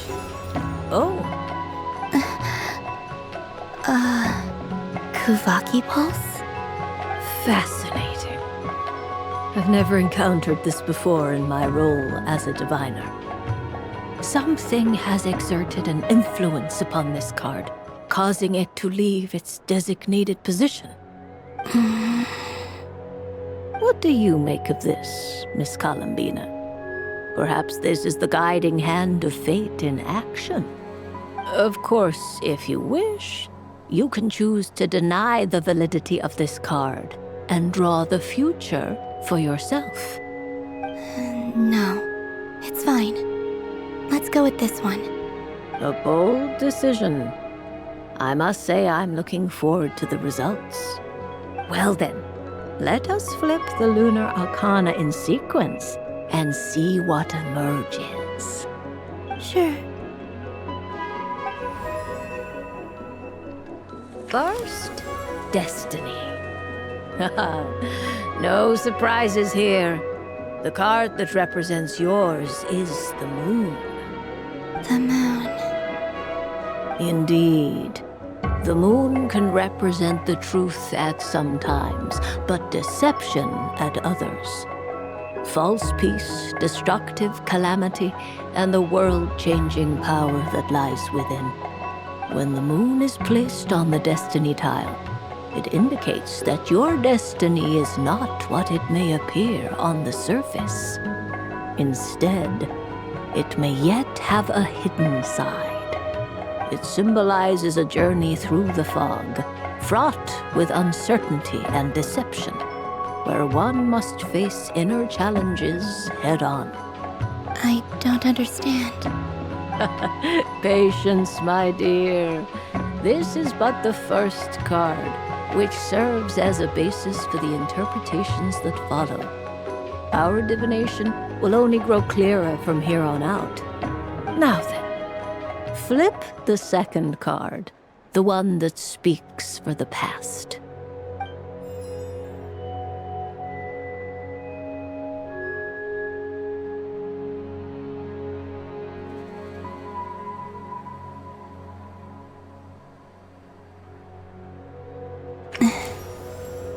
Ah, the Hermit, but inverted. Inverted? Yes. The Hermit symbolizes solitude, introspection, and the pursuit of truth. When inverted, it represents isolation, truth out of reach, and a path that leads one astray. Combined with the moon as one's destiny, the Hermit inverted represents a choice you made to stand alone in the past. It was a choice made not out of fear or arrogance, but for reasons that others could not perceive. You fumbled through the darkness without a guide, but you did not find your way. Rather, you went astray. More than once, it would seem. Is this about how I became Kutar despite not wishing to become a god? And how I joined the Fatui because I yearned for a place to belong? I suspect only you know the answer to this question. All is not lost. The past is in the past, and so it shall remain. Shall we look into the present now?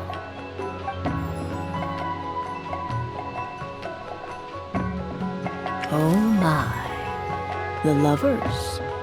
One of the most interesting Luna Arcana. What does this one mean?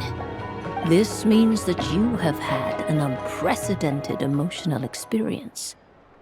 The joy of finding your soul becoming intertwined with that of another. A precious and wonderful thing indeed. It's true. I've made a lot of friends recently, and they are very good to me. I like them a lot. That sounds lovely. I am most delighted for you. The Lovers can also represent important decisions, perhaps related to a parting of ways. Now, if I were to guess... Yes. My return to the moon. I understand. Parting with friends is never easy, Columbina. But rest assured, this is not the end of your journey. There is always another story waiting to be told. The future always lies ahead. The future.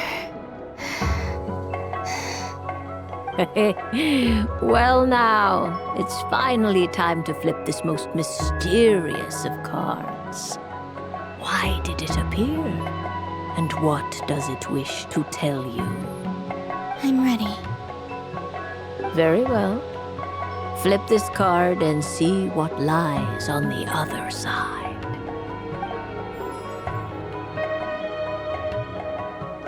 Oh. Miss Barbeloth? What is it? This card is death. That doesn't sound very good. It depends on how we interpret it. It is true that it can represent an agonizing death, a complete and utter end, but at the same time, it can also represent rebirth. Do not forget that your destiny card is the moon. That lends your future many different potential meanings. If death spells the end, is it unavoidable?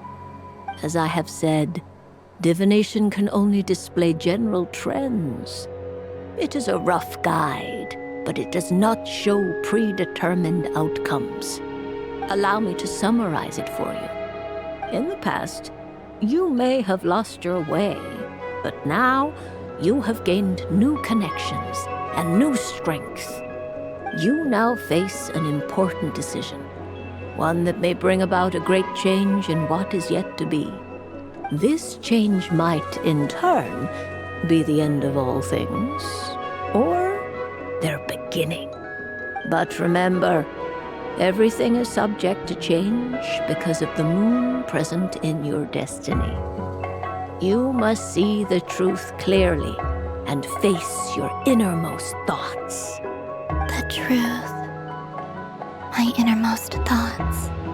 Thank you, Miss Barbeloth. Don't mention it.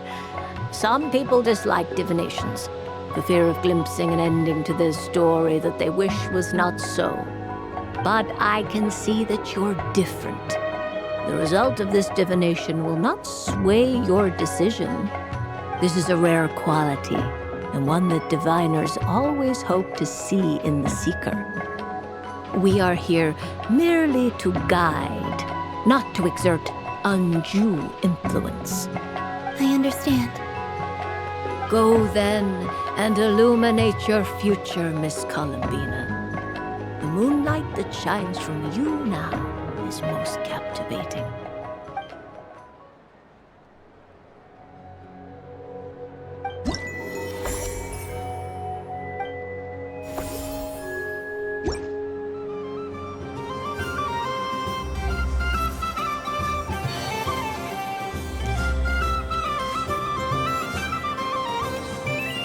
There are so many attractions here. Since I rarely get out, Moon Prayer Candy! Beautiful, tasty Moon Prayer Candy! Buy a whole box, share it with your friends and family! candy? To share? I wonder what flavors everyone would like. Welcome home, Moon Goddess. Fancy a box of Moon Prayer Candy? Sure.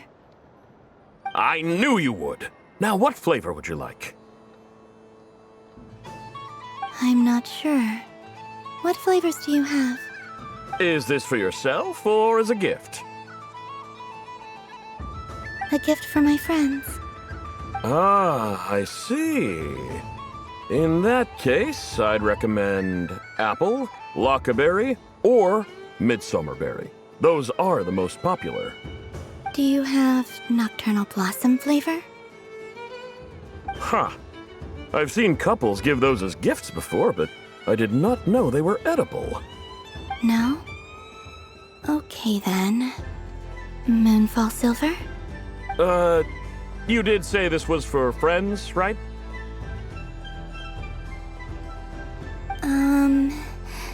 Maybe smetana then. Hey, now that's a creative idea! I've never tried it before, but if you're happy to wait, I can see about whipping up a batch on the spot. While we're at it, you got any other ideas?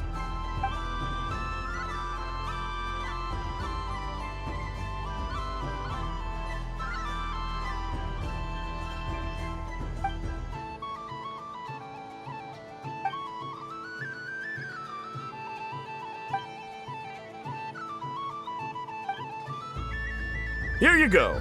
Every flavor you asked for is in there.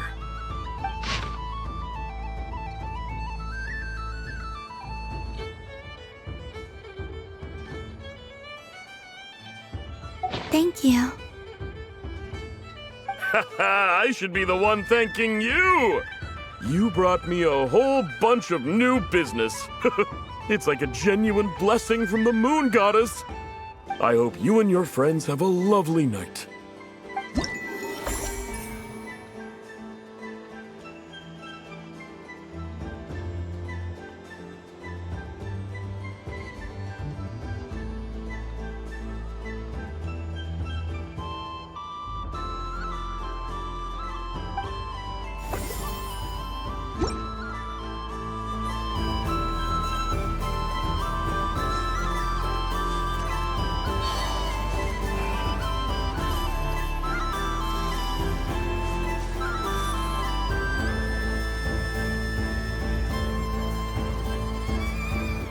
Well, well, look who it is. I heard someone went and disappeared on us the moment we let her out of our sight. They looked all over for you. Frankly, I didn't think you'd be back for Moon Prayer Night. Were you worried about me, Sandrone? You would like that, wouldn't you? Do you even hear what you're saying? It seems to me like you disguised yourself with festive headgear, just so that you could come see me on Moon Prayer Night and make sure I'm okay. You didn't even bring Polonia with you. You? I thought you couldn't see. I cannot. But I sense the confusion of those around us rippling through the Kuvaki currents. Based on what I know about you, let me guess what you're wearing. Is it cat ears? Shut up! I'm only here to protect the Fatui's interest in this territory. Running into you was pure bad luck. Really? But you were the one who asked Arlecchino to help everyone find my name. Columbina! Ugh! Just one more word, and I'll unscrew your vocal cords. It's Columbina hyposelenia now. Tell someone who cares. I've missed you, Sandrone. The whole time I was gone, I was thinking. I hope I get a chance to say some ugly words to you. Is that supposed to be a joke? Anyway, let's go play that game. What? You mean that frostfin whale? Yes. It's some kind of game where you get bitten if you step on the wrong tooth. Seems like fun. Who in their right mind would wanna... Because you're not a scaredy cat. Fine! You wanna play? Let's play. Don't complain when I kick your sorry butt. Lovely. You old geezer! I'm gonna beat the pants off you! Just you watch! I almost forgot. Sandrone? What is it now? You'd better not lose, or I'm going to beat your head in. What? Allow me to demonstrate since I'm feeling so nice. You just step on the teeth, like this.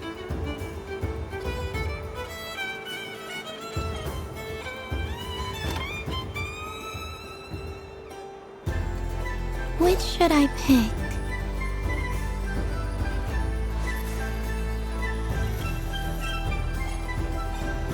Your turn, Sandrone.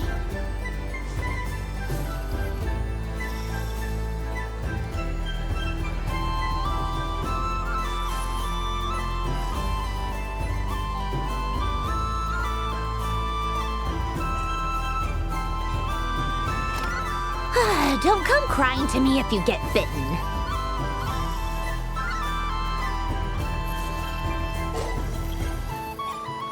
There are less and less teeth remaining.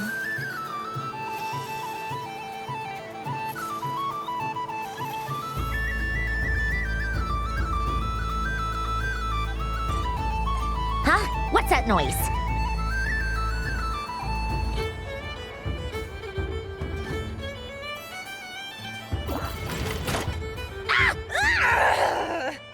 I think you might have picked a bad tooth, Sandrone. Shut it! Do you need any help? It seems like you're stuck. No! It's just a blasted toy! How is its grip this strong? Stop laughing! All right. Well, you lost. So just like I promised. Hey! What are you doing? Are you seriously? Hiya! Why you? Oh, just you wait! Rematch! Are you all right, Sandrone? That was quite a strong bite. Are your clockwork parts? Quit your fussing! I don't need it! All right.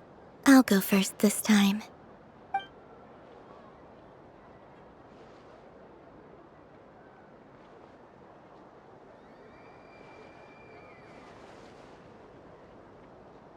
I see it now. She can sense which teeth are rigged. So I just need to avoid the same ones that she does.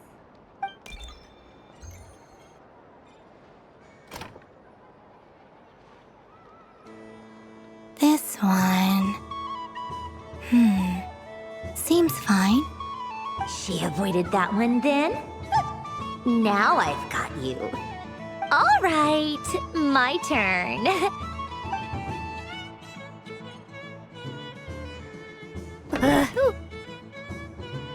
What?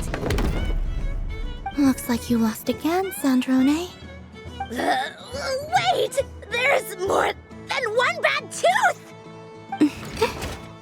Bonk.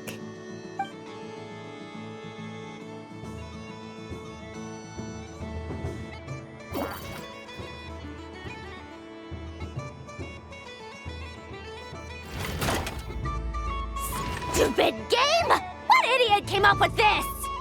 Are you all right, Sandrone? You said some nasty things just now. Oh, I'm peachy.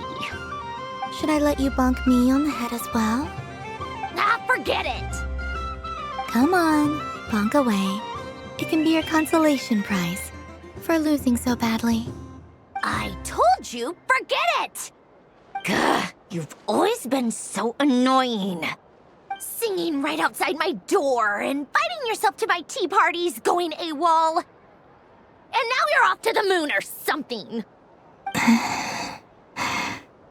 Of all my days with the Fatui, the times I spent with you, Arlecchino, and Rosaline, they were my favorite. I will not forget them. Just as I shall not forget this moment. We'll always be friends, no matter where we are, right? Who'd want to be your...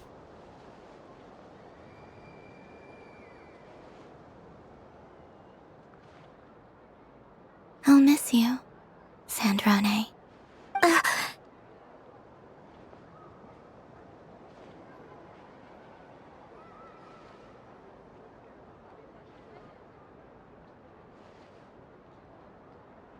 Goodbye, Sandrone.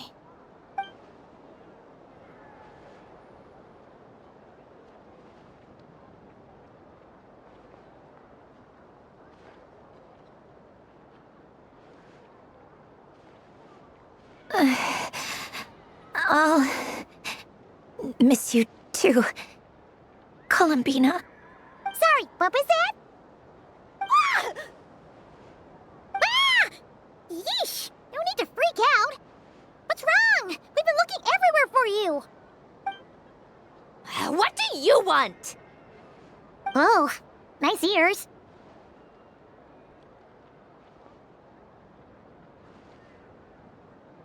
What do you want? This! Huh? It's your turn to draw something. You're one of her friends too, aren't you?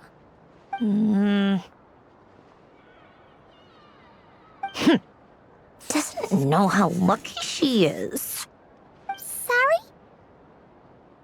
Nothing. I'm done. Take it.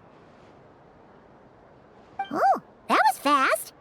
Oh, and one more thing.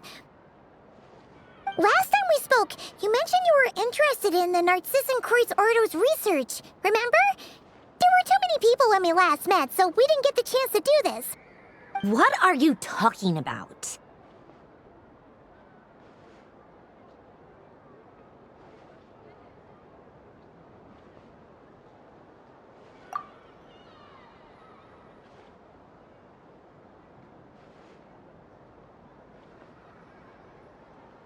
This is... Oh. Alain, Renee, and Marianne. Huh. The Holy Blade. A savior's plaything. It's not about whether I approve or not. These people, they would sacrifice themselves for the sake of the world. Especially Alain Guillotin and Renee. That is something I would never choose to do. Still, I didn't know they had any pictures left from that time. If I'd have thought to bring a camera, I'd have... What? Yeah, of you being bitten by the frostfin whale and Columbina bonking you on the head. Tear it up! Now!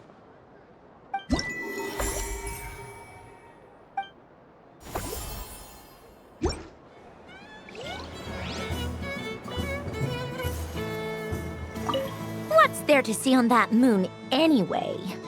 Let her go up there and cry alone. See if I care.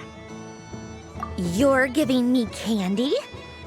That isn't like you. This had better not be some weird prank. Coffee flavor? I thought you hated coffee.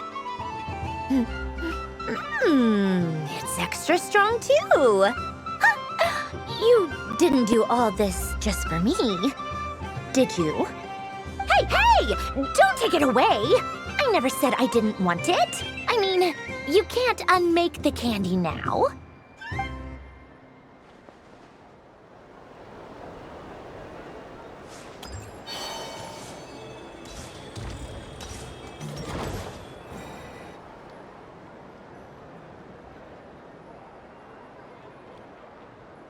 This doesn't make any sense. How am I losing every single time? Wait, Inefa, you're cheating, aren't you? Yeah, that must be it. I am not cheating, Aino. Uh-oh, sounds like Inefa's turning into a big baloney bot. I think it's time for some serious maintenance. Moon Goddess, help me. Miss Columbina, Aino is attempting to cheat. What the? I'm not the cheater. You're the cheater. How dare you throw it back at me?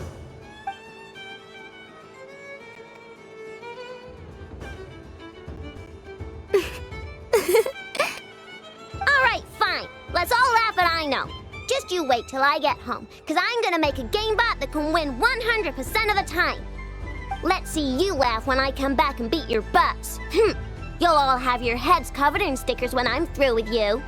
We came to check everything was okay after all that yelling, but,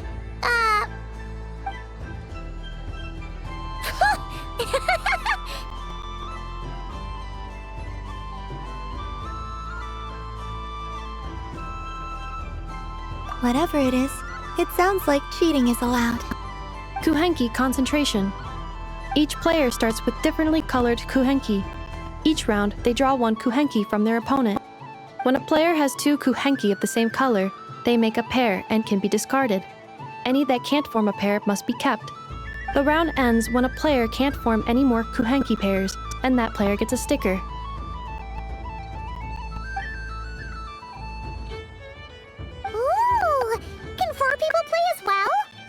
That is fine, so long as the turn order is fixed beforehand. Alrighty then! In that case, the two of us will join as one team. Okay, but if you lose, you're both getting stickered. I don't want to hear any excuses. Sure. And if we win? If you win, only one of you gets to sticker someone else. I have taken to calling this. I know logic. Hey, lay off me, alright? Okay, so we're starting the game from scratch again, which means all my stickers so far don't count. Looks like Luonatar is the Kuhenki of honor for this game. Anyway, let's go clockwise, starting from Inefa.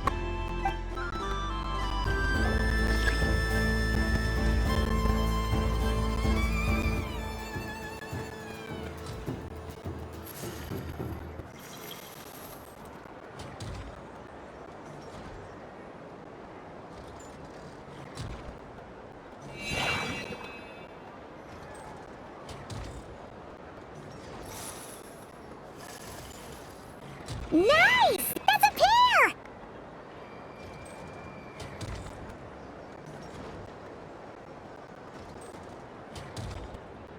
Go, go, fly!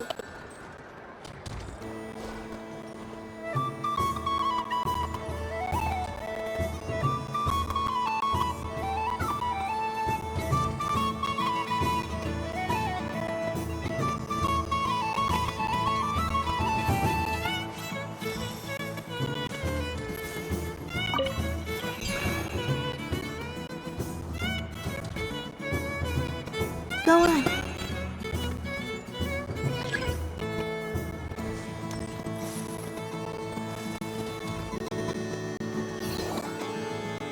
I have a pair.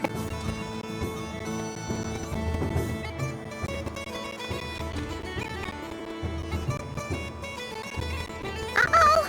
We gotta pick up the pace!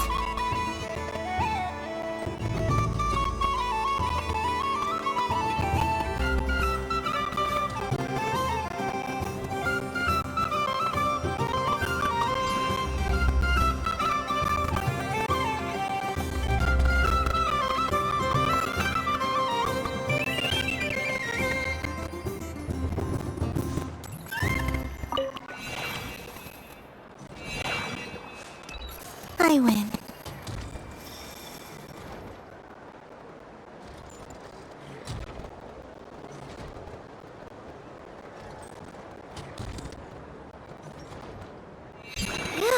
That was too close. I thought I was gonna lose. Good luck, everyone. Aw, we're out!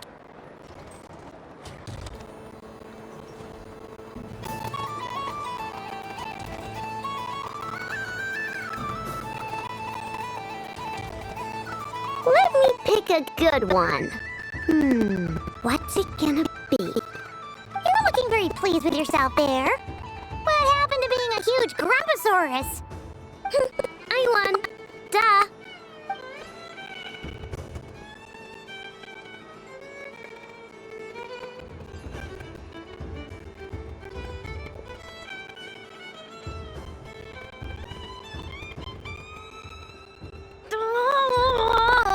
Me again?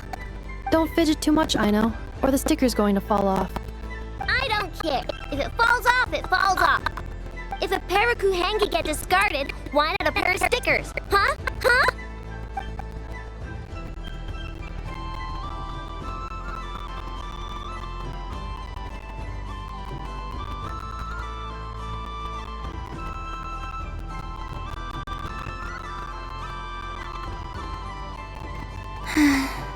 I've lost. Sticker, sticker, sticker!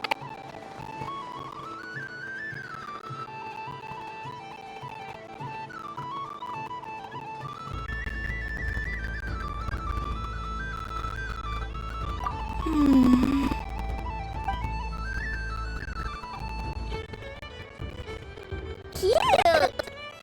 You think so? Shame. I can't see it for myself.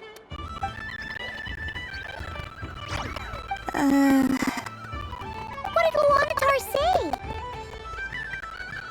She said it looks so cute that she wants me to lose a few more rounds.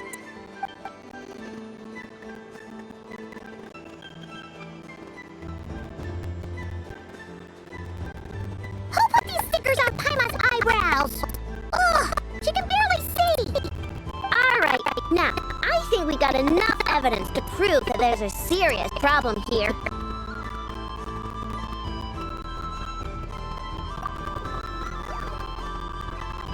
Yes, I agree as well. The culprit is... Ineffa! Culprit? What did I do? Quit acting dumb, Ineffa! You're not wriggling your way out of this one. I've been watching you. Not only did you remember whose side Luanatar started at, but every time someone drew a Kuhenki, you were logging it and calculating every last possibility. Which Kuhenki pairs were gone, who had what color Kuhenki in their hand, even our facial expressions. You were keeping track of it the entire time. Exactly! What Ino said! Putting aside the fact that running calculations is not against the game rules, do you have any evidence to support your allegations?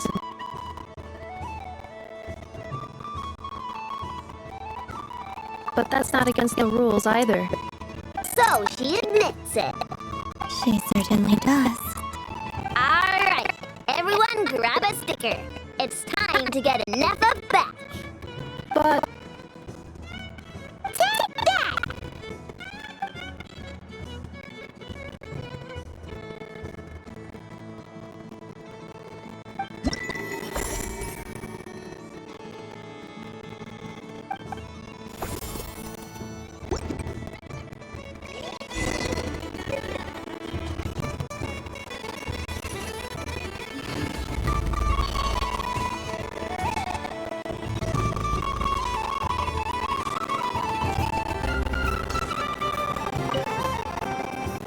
Traveler, Hey there, Kalamina! Are you done checking out the festive amusements already? Are you sure you don't want to look around some more? You might not get another opportunity like this for a while. right now, what I'd like to do is...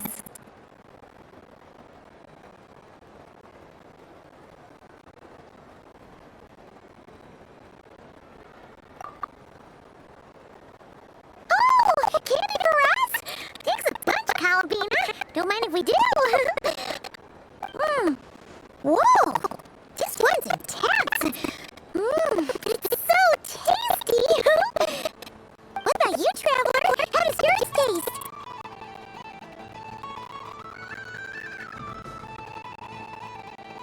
Oh, sounds good. I'm drooling now. Are there any more snappy candies in the box? Yes, I believe so. Okay, gotcha. Let's see.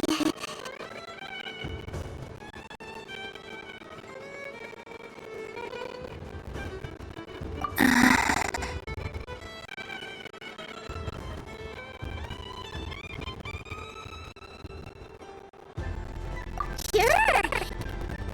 This one, and yep, this one looks right too.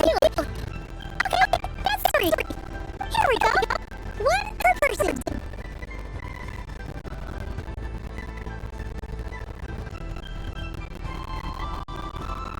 It's so sweet!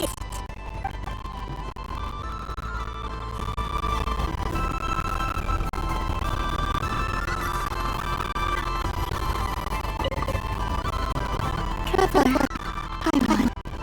Kalamina! Finished with the festival already? Really? You sure you don't want to have a little more fun out there? Final answer. Yes, I am sure.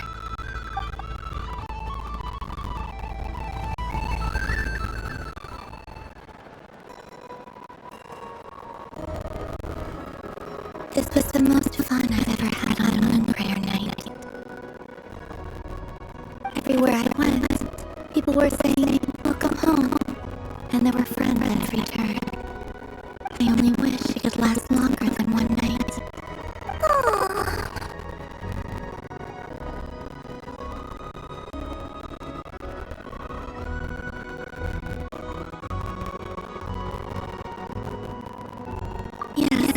You're right. The moon prayer blossoms.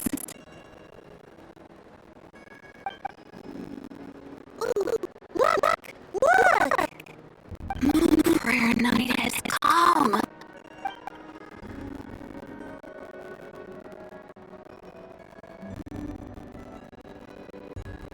The moon. It's so beautiful. Happy Moon Prayer Night, dear. Happy Moon Prayer Night.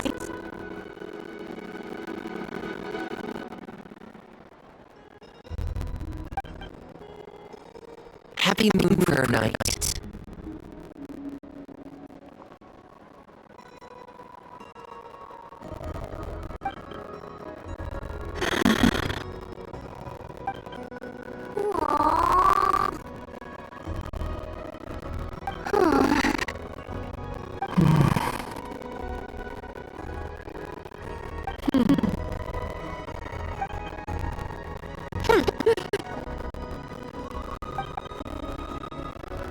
Time flies when you're having fun.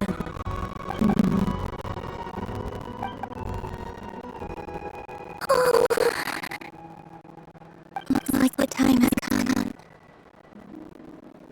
Columbina. You're heading off then? Yes, to the ruins you mentioned, and from there, back home to the moon. Wait! I know. At least. Take the photograph shot cookies up the moon with you. You know, for a snack. Sure, why not? The Curatorium of Secrets believes in proper farewells. No story should be left without a satisfactory endnote. Never.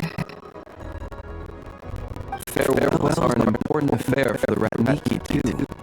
We never know when we might meet again. And here I thought grand farewells wouldn't suit tonight's mood. But I suppose friendly passion is not to be stopped, eh?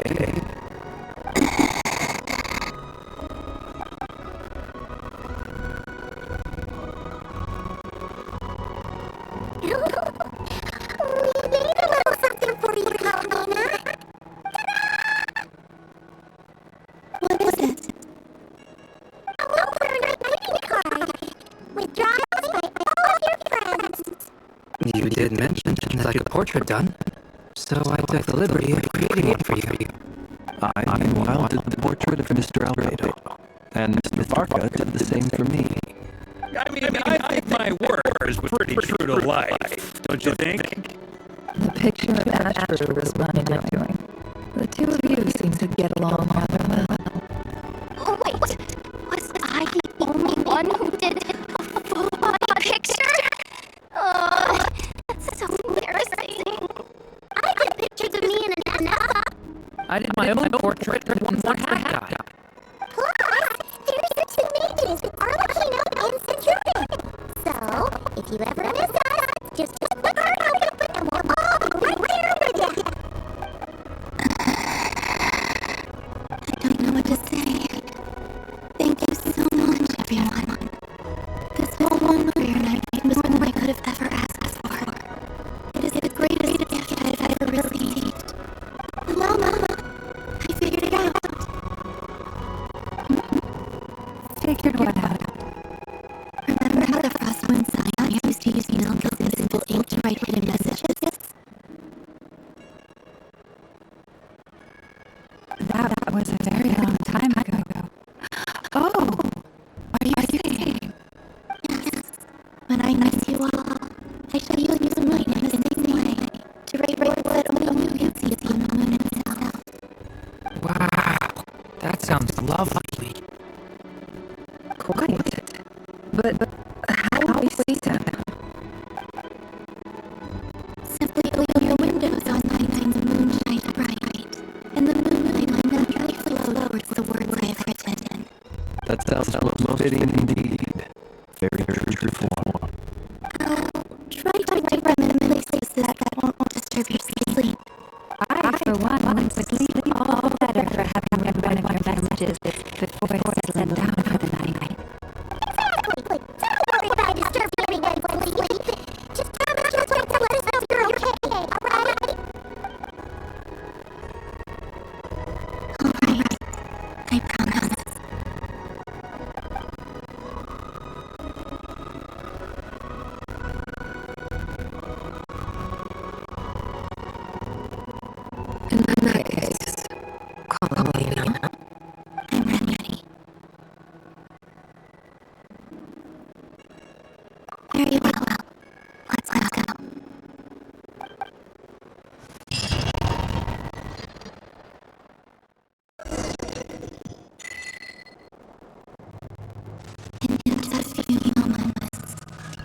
clearly able to send messages to my friends.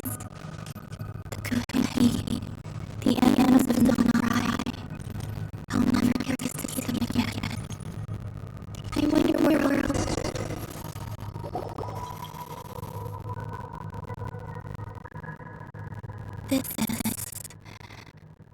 This is where the people of Hyperborea used to communicate with the moons.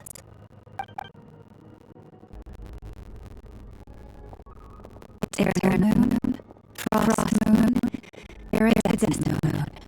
When the power of all three can converge, The gate to the moons shall open. Moon era preparations complete. Only the final step remains. I'm sure the town is livelier than ever at this moment. Yeah, it's a shame you couldn't be there for it, but it's now or never, right? It's fine. I'm more than happy we did this. My last piece of luggage. My only piece of luggage.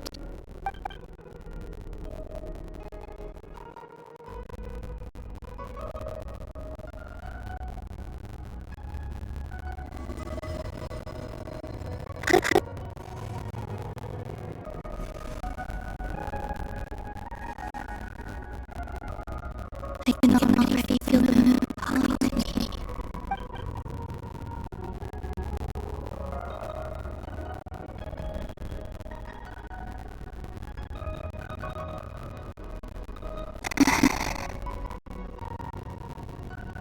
Your home lies on the far side of its light, Columbina. from now on, we will ask have a reason to pray to the true moon. Columbina. Yes, I'm listening.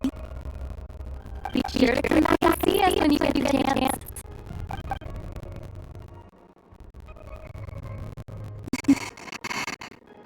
Of course. But if that chance doesn't come, then remember that you have friends on this planet. People will miss Columbina. Yes, I will. Thank you for everything you've done for me. And remember, come on night or day, the moonlight shall always connect us. Well then, farewell, my friends.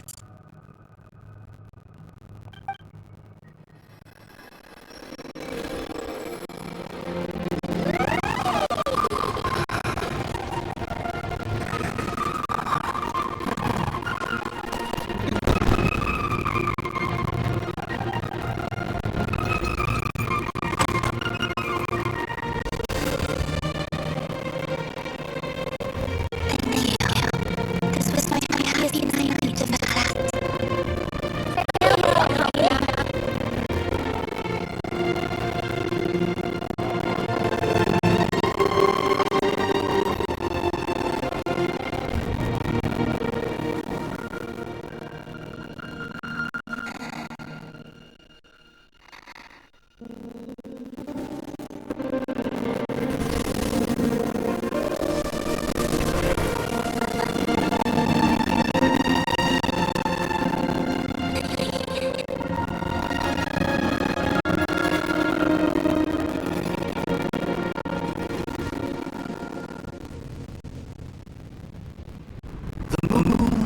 Really is closer than ever tonight.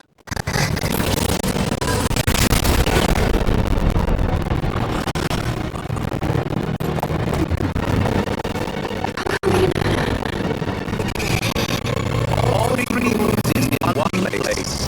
Time for one final experiment. Reason life and death. Time and space. It all be applicated.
still hurt.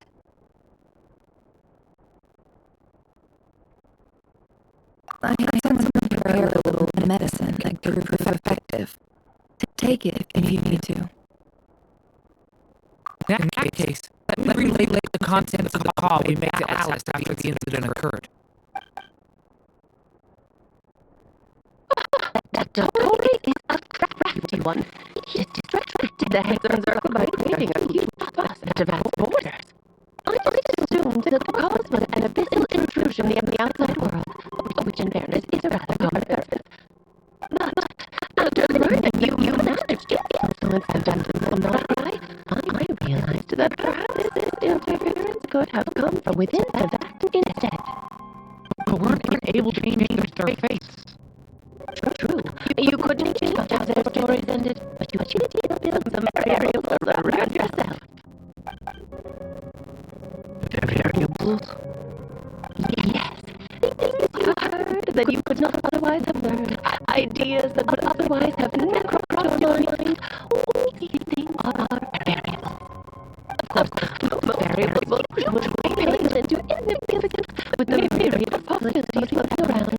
But the moment you start treating them as simple thoughts and intentionally activating them, that changes things. That's what tolerated. And I think how he reached the necessary conditions so that when you activated the portal light, it played right into his plan. However, we have no way of knowing exactly what he did. Yeah, we also need to ascertain Columbina's status. And that about sums it up. As I suspected, Torre has disappeared completely. If it's any consolation, he wasn't able to control Columbina as he might have wished to.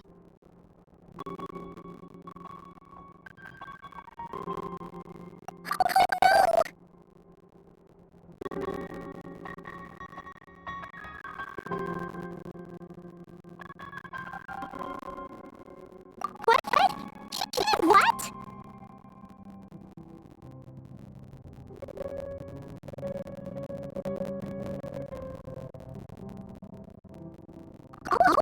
As Katori appeared and used some kind of power. The next thing we knew, he had Columbina gone, and you were following him to the sea.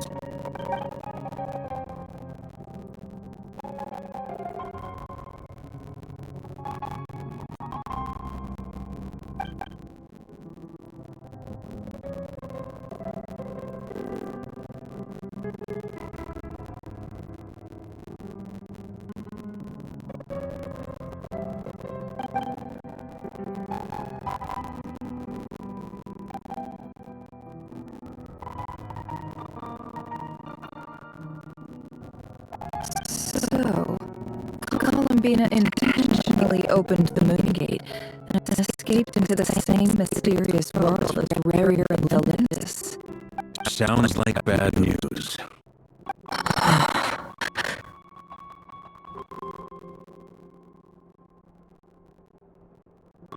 Seen in way, the Trilunar City and Rarier's emergence, the story medical and string from both cases. According to Miss Alice, he is attempting to transcend his destiny, an definition experiment that only God might complete. An utter lunatic. Wait a sec. Where's that guy?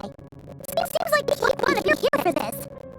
He took off the Dodo communication device after we spoke to Alice. He said he had a hunch that he wanted to investigate by himself.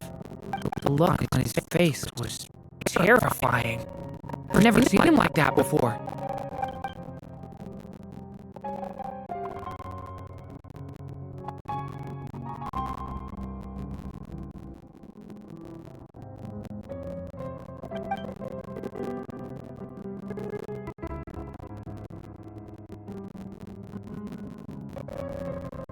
I'm back. That guy! I went to look for the Hyperborean phantoms again. I think I've gotten to the bottom of it. I got them to talk to Nicole on the other end of the communications line. Turns out, the history they describe is different from how Nicole remembers it. Really? And how? Surely Nicole can't have been wrong. Because the phantoms are the ones who were deceived. They speak of a savior who appeared in their history, one who never should have existed. This savior promised to create a new moon within the false sky, and even bring back their moon goddesses. Foolishly, they believed in him, and told him everything he wanted to know about the moons. It's obvious that this was Dottoro's doing. Now you mention it, the first time we entered the Hyperborean ruins, we heard the phantoms discussing their history, and I remember Nicole commenting that something sounded a little strange. Dottore shouldn't have been able to get in there in the first place! He didn't. Nicole said that this was an anomalous state triggered by disruptions in the causal connections between phantoms from the same era. The variables that Dottore put in place were substantial enough that they even affected phantoms that he never met. So it's not that their memories were unclear. They'd been tampered with. That's exactly the possibility Dottore was trying to manufacture. He turned these variables into knowledge and engineered the situation so all that knowledge would fall into his hands. And then, he harnessed that knowledge on Moon Prayer Night to truly create a false moon. How is that even possible? To be precise, he exploited a weakness in the way the spell works. The spell senses Kuvaki to detect the moon's location. So, as long as the false moon more strongly resembled the moon than the frost moon beyond the skies, the gate would teleport Columbina to the false moon's location. In other words, to Dottoro's side. Once he had her under control, the teleportation spell remained active, and he manipulated her power to seize both moon marrows. At that moment, the moon marrows disappeared right before our eyes. It was already too late, even as we were leaving the ruins. By then, Dottore had already amassed the power of all 3 moons. So, where does that leave us? What do we do now? I'd certainly like to know what Her Majesty thinks, now that the concerns I expressed to her have come to pass. But we cannot simply sit and wait for her to decide the matter. And in any case, it is not the Fatui Harbinger Damselette who sees us as her friends, but rather Columbina Hyposelenia. If, even in such extreme circumstances, Her Majesty will not lift the prohibition on Harbingers drawing steel against one another, then I will do as my heart demands. I will fight as Peruware instead. Oh, Arlecchino! Time is short, so I'll make the first move.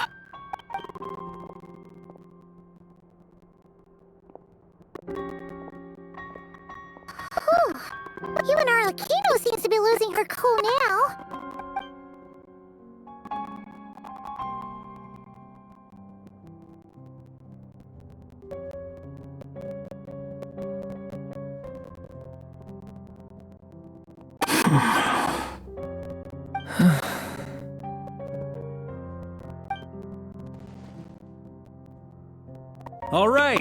All right. Lose those dejected looks for a moment and let me get a word in. It looks bad, I won't lie. Very bad, in fact.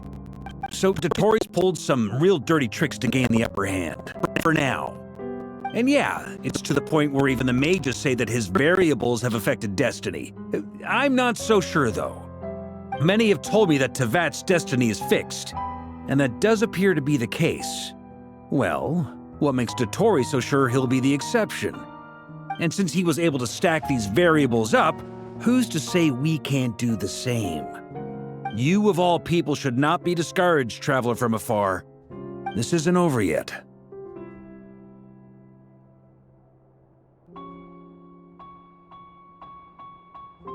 And you're not alone in that.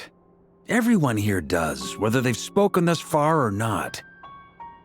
But none of us are the type to sit back and wait for the sun to shine again. That's exactly how a knight should roll. If they knock you down, you get back up and get back in it. Don't forget, Honorary Knight, you're a legitimate member of Mondstadt too. Mark is right. This is far from over. Dottore already way overdue a butt-kicking given his past shenanigans. And after this, he's earned himself a double dose. That's what I'm talking about! How's everyone else feeling? I'll use Kuvaki to investigate Columbina's whereabouts. I am not ready to give up either. Leave the intel gathering to me. Whatever happens within Nodcry's borders, when the Curatorium of Secrets wants to be in the know, we always find a way. Aino and I will do all we can to support you. We will attempt to reverse engineer Dottori's actions and seek a breakthrough that way. Alice and Nicole are busy dealing with an emergency at Tevat's borders, so they can't return just yet. But they're both very angry about this. They've asked Albedo and me to act on the Hexen Circle's behalf and do everything in our power to fight back against Dottori. Are you ready then? We're going to have to conduct a lot of research, even in the early stages. I'll do my best. As for me, I'm pretty familiar with Dottori's way of doing things, so I can try to predict his next move. I'll help with your investigation. Nice! Looks like we have our basic division of labor. I'll get in touch with Flint's and Itlua, get them to have a chat with their Starshiner. It couldn't hurt to bring the Lightkeepers on board as well. At the same time, I'll pass on instructions to the Knights present in Nodcry to assist the Lightkeepers and other organizations in ensuring the safety of those living here.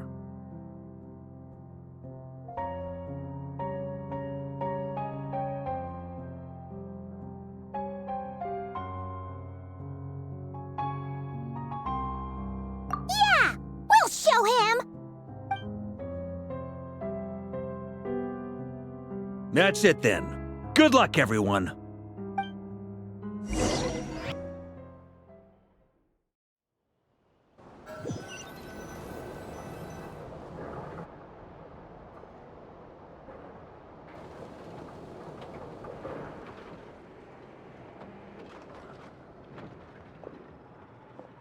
I never thought that Columbina would become my real name.